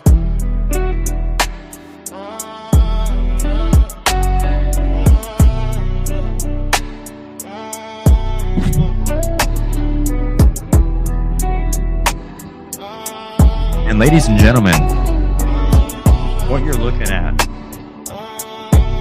is This is The an Geyer overlook Show. of downtown It's The Geyer Portland. Show. From the top, it looks pretty. But where we're about to go, inside of the heart of it, just pray for us, ladies and gentlemen. Pray for us. We're going to keep the stream rolling as we go. And we're going to go report on something that I did a report on earlier. And this is something that I've been serious about over the past couple of months, really uncovering the fraud. Let me just tell you guys. We've got this nonprofit organization in Portland, Oregon that has a $4.5 million lawsuit. That CEO, we've got whistleblowers. Andy Goebel, I've got people talking to me about you. And this man watches my show. Andy Goebel watches the show. And Andy Goebel is the Sunstone Way CEO. we need to think about where all of our money is going into these nonprofit organizations because they're fraudulent organizations. You saw the daycare fraud in Minnesota. You saw the election fraud down in California. You're seeing communists take over in New York. But there's a $4.5 million lawsuit on a nonprofit organization that is being led by a man who duplicated payrolls, lied about the funds that he needed to Multnomah County. And what the things that the whistleblowers are telling us that what happened inside of those offices, I mean, let's be real. He had a gym that had locked doors. Andy Goebel is an alleged racist. His company stole from homeless black women. You know, homeless black women, you know, the people that are on the street struggling, they expect to go into these nonprofit organization shelters, you know, not expect to have their things stolen from them, not expect to have anything bad happen to them. But guess what? They're getting molested. They're getting their things stolen from them. Their sexual assaults are happening with inside of these shelters. Velly Ray and I went into a Motel 6 that has been converted into a shelter. But guess what? We found drug dealers dealing drugs out of that place. We want to know what type of things are being sent to those places. Like, is there enough toothbrushes? Is there clean bedding? You know, do they clean out these beddings after the homeless people go in and they tear it apart because they have such a bad mental issue that they don't even know how to handle themselves in their own home? Because it's right. Because it's drugs, man. It's drugs. I've been my God. I've been high on heroin. I know exactly what it's like, and I know that you have your things everywhere. Thankfully, I've been delivered from the urge to want to go do anything like that and hurt my body like that. And we can talk about that for a different topic on a different day. I can talk about addiction as it goes on for ages because I've experienced it, ladies and gentlemen. I've experienced it and I've lived through it. And we just had Matthias on the show. He's had friends pass away because of this drug addiction. And the thing is, I've had friends pass away. I've seen a lot. I've seen a lot within the addiction world. And if you guys really want to know about that, we can talk about that on a different episode because I have to get myself prepared emotionally because that's going to bring up a lot of stuff. And we have to be in the middle of this. We have to be in the middle of this in order to show it and expose it. Ladies and gentlemen, I was going to have somebody come up onto the show, but I just got a text message saying that they're having some issues. So we're not going to have him on the show tonight, unfortunately, but we'll be bringing him on the show next week because I want to tell you about this concert that we got coming up. Anyways, hold on. Before that, I was getting into Sunstone Way, nonprofit organization. Been investigating them for a while. I've got whistleblowers. They're reaching out to me, and now there's an investigation criminally been opened up against Andy Goebel and Sunstone Way, and we're going to be covering that. Travis Jurr has a case, a court hearing on Tuesday. That last video that you saw down at the ICE facility, that was somebody from the group chats that I infiltrated in the group chats, and I figured out who he was talking to. He was trying to recruit these characters that you see down at the ICE facility. Doing these things against ICE journalists, reporters, citizens, etc. Anyways, we got that hearing coming up on Tuesday. We're going to be covering that. Be sure to look out for. And if you don't know who Travis Jurr is, look him up. Look him up and check out our coverage on it. Sunstone Way. There's more investigations coming. There's going to be a trial, and we're going to be there for that. And we'll see you at the Jesse Calhoun trial. Ladies and gentlemen, you are watching The Geyer Show. It's The Geyer Show.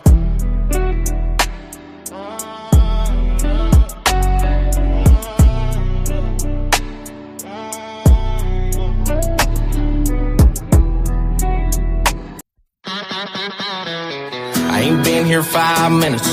Next thing I know, you and him come sliding through that swinging door.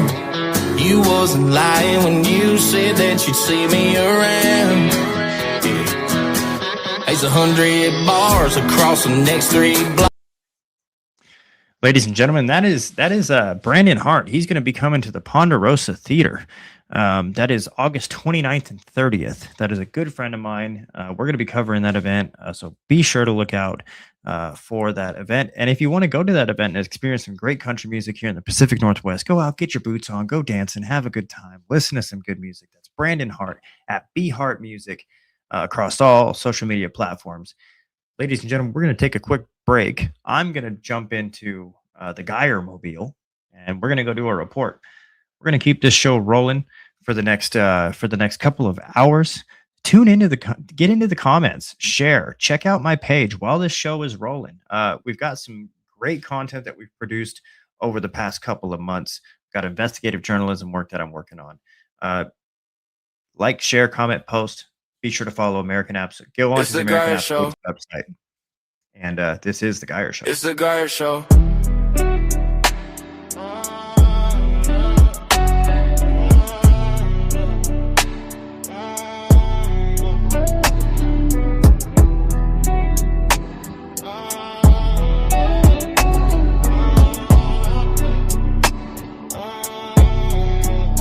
This is the Geyer Show.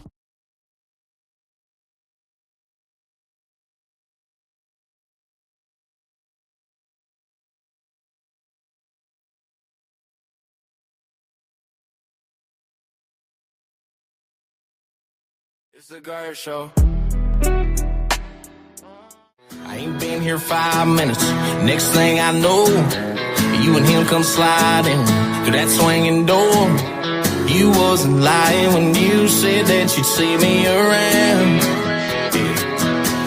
There's 100 bars across the next 3 blocks. You try to break my heart, and now you take my spot. You could've cheated on me, could've put a dent in my truck, but now you've gone too far. Hey, baby. There ain't no mystery about it, no, you don't wanna leave me alone. No. You just wanna cause me trouble, so I'll start shooting doubles, but girl, I ain't going home. I know you crazy about your new man. Now you only come here trying to run me out. Girl, if I ever learn one thing, don't fall in love with me. Go on and tell them that I lost my mind. You know I'm in here every Friday night. If losing you taught me one thing, don't fall in love where you drink. We used to tear it up out on that floor, and now I wish you'd shake yourself back out that door. I wasn't lying when I said that you drive me insane, 'cause you do. Ain't no mystery about it. Every time you kiss him where I can see, I see it. Oh, you think you might upset me, girl? I'll pay for the wedding if I can just drink in peace. I know you're crazy about your new man. Now you only come here trying to run me out. Girl, if I ever learn one thing, don't fall in love where you drink. Go on and tell them that I lost my mind. You know I'm in here every Friday night. If losing you taught me one thing, don't fall in love where you drink. Don't do it, man.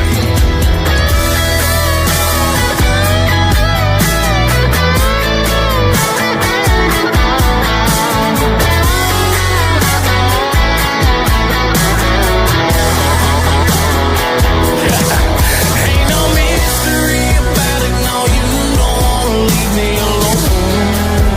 No.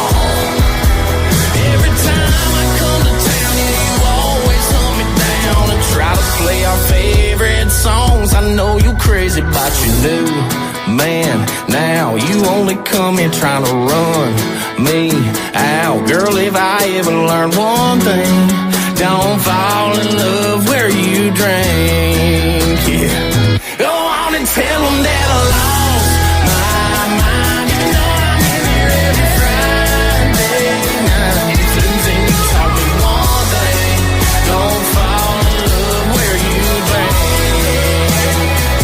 If losing you taught me one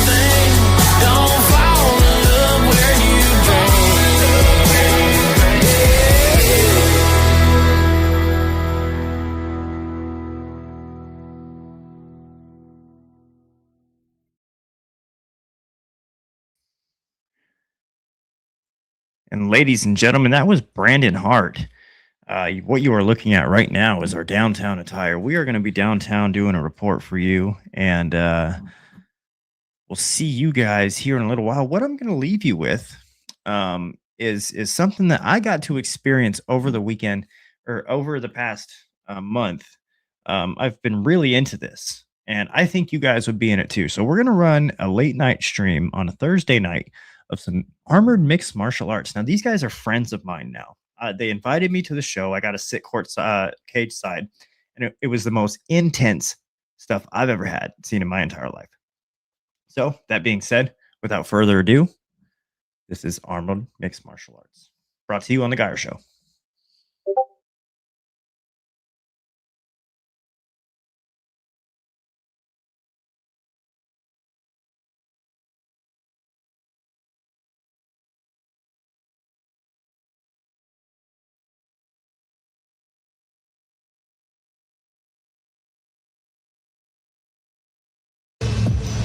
Fighter number 1 from Mexico City, Mexico. It's Antonio Henao.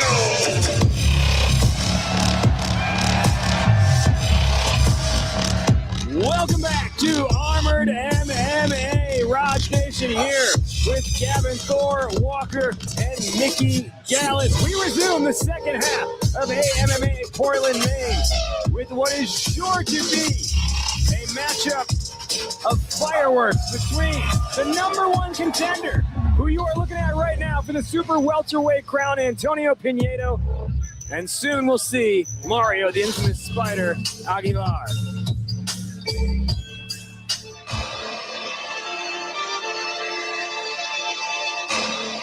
Fighter number 2 from Detroit, Michigan. It's Mario Aguilar.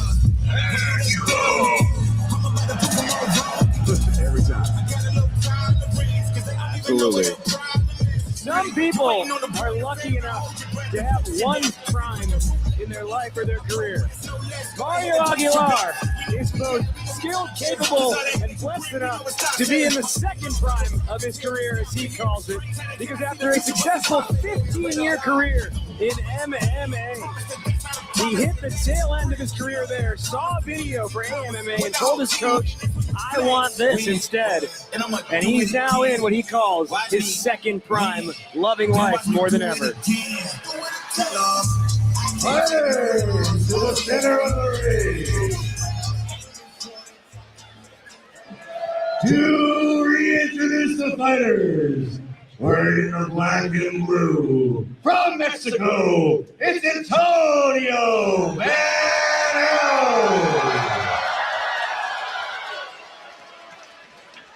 And their opponent, wearing the green pepper, from Michigan, it's Mario Aguilar.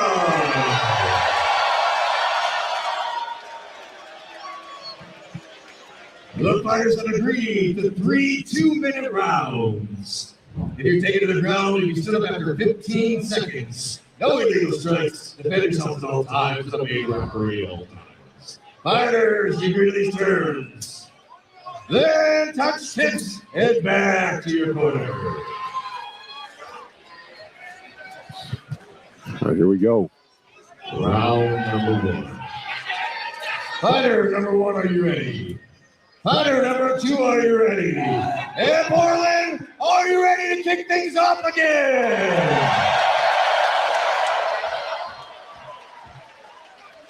Then start fighting. Here we go. Antonio Pinedo, Mario Aguilar. Expect a lot of speed and agility in this one, as they go blow for blow, posting the shield and then just getting a sword strike to the midsection. That's a beautiful, beautiful shield block by Antonio. You see him throw the strike and come back and show knuckles. He's able to block that shield punch with his forearm. Absolutely speed demon with that block. I'm liking what I'm seeing from Mario as well, man. He's really putting together combos, being calm, taking great angles, and adapting to what, because these guys have fought before. Yep. And again, Mario was more flashy the whole time that he fought versus Antonio, who's been very stoic out there. And now we see Mario slowing things down and getting the job done. fantastic. Sometimes it's about just going back to the basics, right, Gavin? Yeah, man, the basics, you can always train them because they work. And sometimes you just got to go back to the fundamentals to put stuff together. Against an opponent like Antonio who throws that boxing, man, he brings that boxing better than anyone I've seen in the cage. And that's the adjustment that I think he needed to see, because he's about to fight Manny York for the championship here in June. And having somebody who understands MMA come out and actually slow it down and play the MMA game, like that's a big thing he needs to be focused on, and it's going to help him a lot in that championship match. Something that'll be interesting to see here is as Pinedo, who I can almost guarantee will build up a run of pressure. Does Mario fall back into the mechanisms that weren't working for him before, or does he stick to that more slowed down pace and that basics, that fundamentals that we talked about that got him his last 2 wins? I think it's every time he fights, he's just going to keep learning to combine it just like that and just get better at blending the two. I don't see him really going back to one or the other personally. A nice finish to the round there, though, able to get the sword around the neck, the back of the neck of Pinedo. Use that as leverage to score a knee strike. Yeah, we'll see what we got on the replay here. See, it's kind of tit for tat with Antonio open up with a strike down the low, but Mario just finding homes, and Antonio finding home with the shield. That was a close round. Really, what's going to probably win it out is the transition from the center of the ring to the wall. Yep, and that's big in other martial arts. I always say that, taking control of the center of the ring, showing you're the dominant one, or getting your opponent up to the wall and controlling them. Right, and right now I know Antonio's happy to take center, hold center, right? And so is Mario. They don't like to hang and bang the whole time, but that pressure right there that you saw on the replay where Antonio got him to the wall, he needs to keep that there. Keep that pressure, yeah.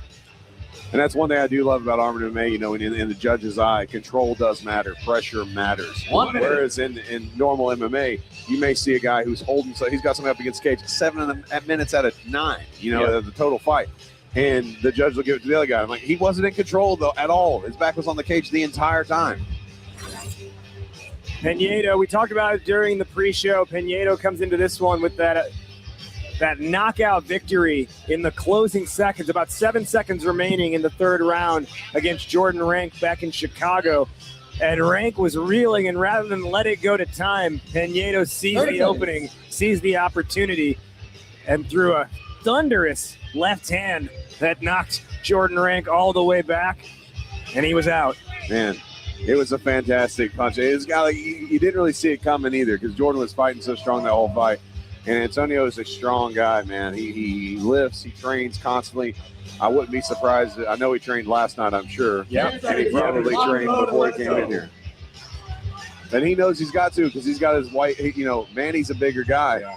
He's got that coming up. Round number 2. Fighter number 1, are you ready?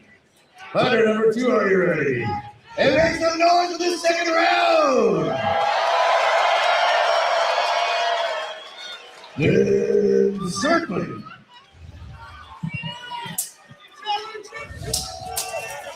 There's where Mario trying to put that pressure you were talking about, Miggy.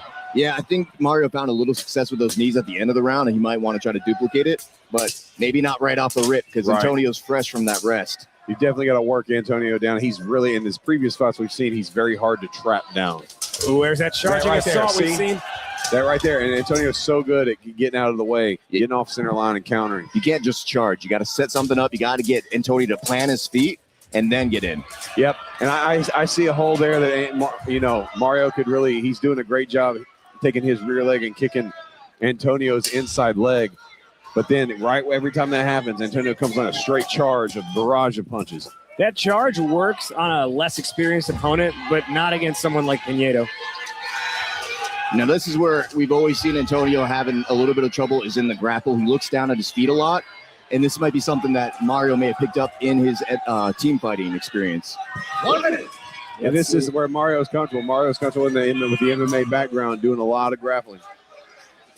And if you can neutralize Antonio's game plan and limit the points he scores, you can change the game. The narrative on this fight I find so fascinating, because nice throw by Antonio. Antonio gets the takedown. He got it. They'll both go to the ground, so that'll be a three-pointer. He's lost his sword. So Mario that's a did disarm. a good job getting right back up, though.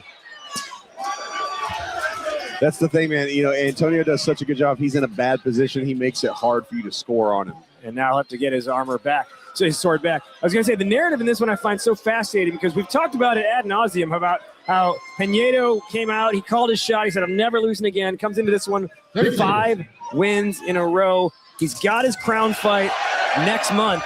But what happens to the whole confidence, to the whole story here, if in between he loses to Mario?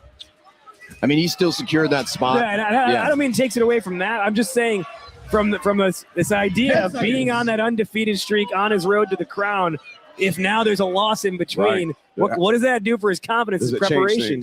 Yeah. And on the flip side, what kind of position does that put Mario in then? If he wins this one, he'll have his own 3-match win streak. And he has some confidence knowing, you know, I can beat Antonio. I've done it before. Right. Let's talk about, Mickey, that crown fight coming up next month. What is the sort of sizing up here of Pinedo and Manny York? We'll get to more of that in a second. So they'll resume the fight here in the position where the armor failure happened. Back at it in the closing seconds of the round. That's that berserk charge, man. Signature to Pinedo, that boxing mechanism. That's a way to finish the round, though, man. And that's what you can't let Antonio do. You cannot let him do that barrage of punches. That's where he racks up just points. You'll think he's out. Oh, I got him. Then he comes at you with that flurry and lands almost all of them. And that's what, I mean, Mario needs to do is being striking moving forward, right? He tends to plant his feet, strike, and then have to charge in. Antonio, on the other hand, punch and striking the entire way, walking you the entire way to the wall. That's how you have to set it up. Let's talk a little bit about the training of Antonio Pinedo. He's always in the gym. Always. Friday night before a fight day on Saturday, he's in the hotel gym. And he's also resourceful, too. Last night, he was working out. He posted online a video. He was working out in his hotel room, and his medicine ball and his kettlebell was his helmet. Yeah, I've seen him doing that stuff.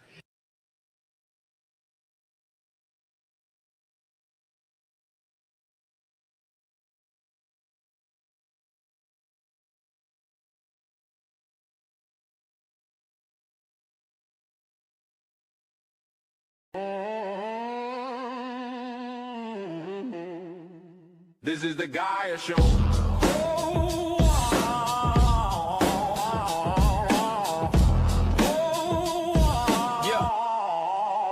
This is the Gaia Show. On the front lines, up in your face, red light on, and the tape rolls. We don't blink.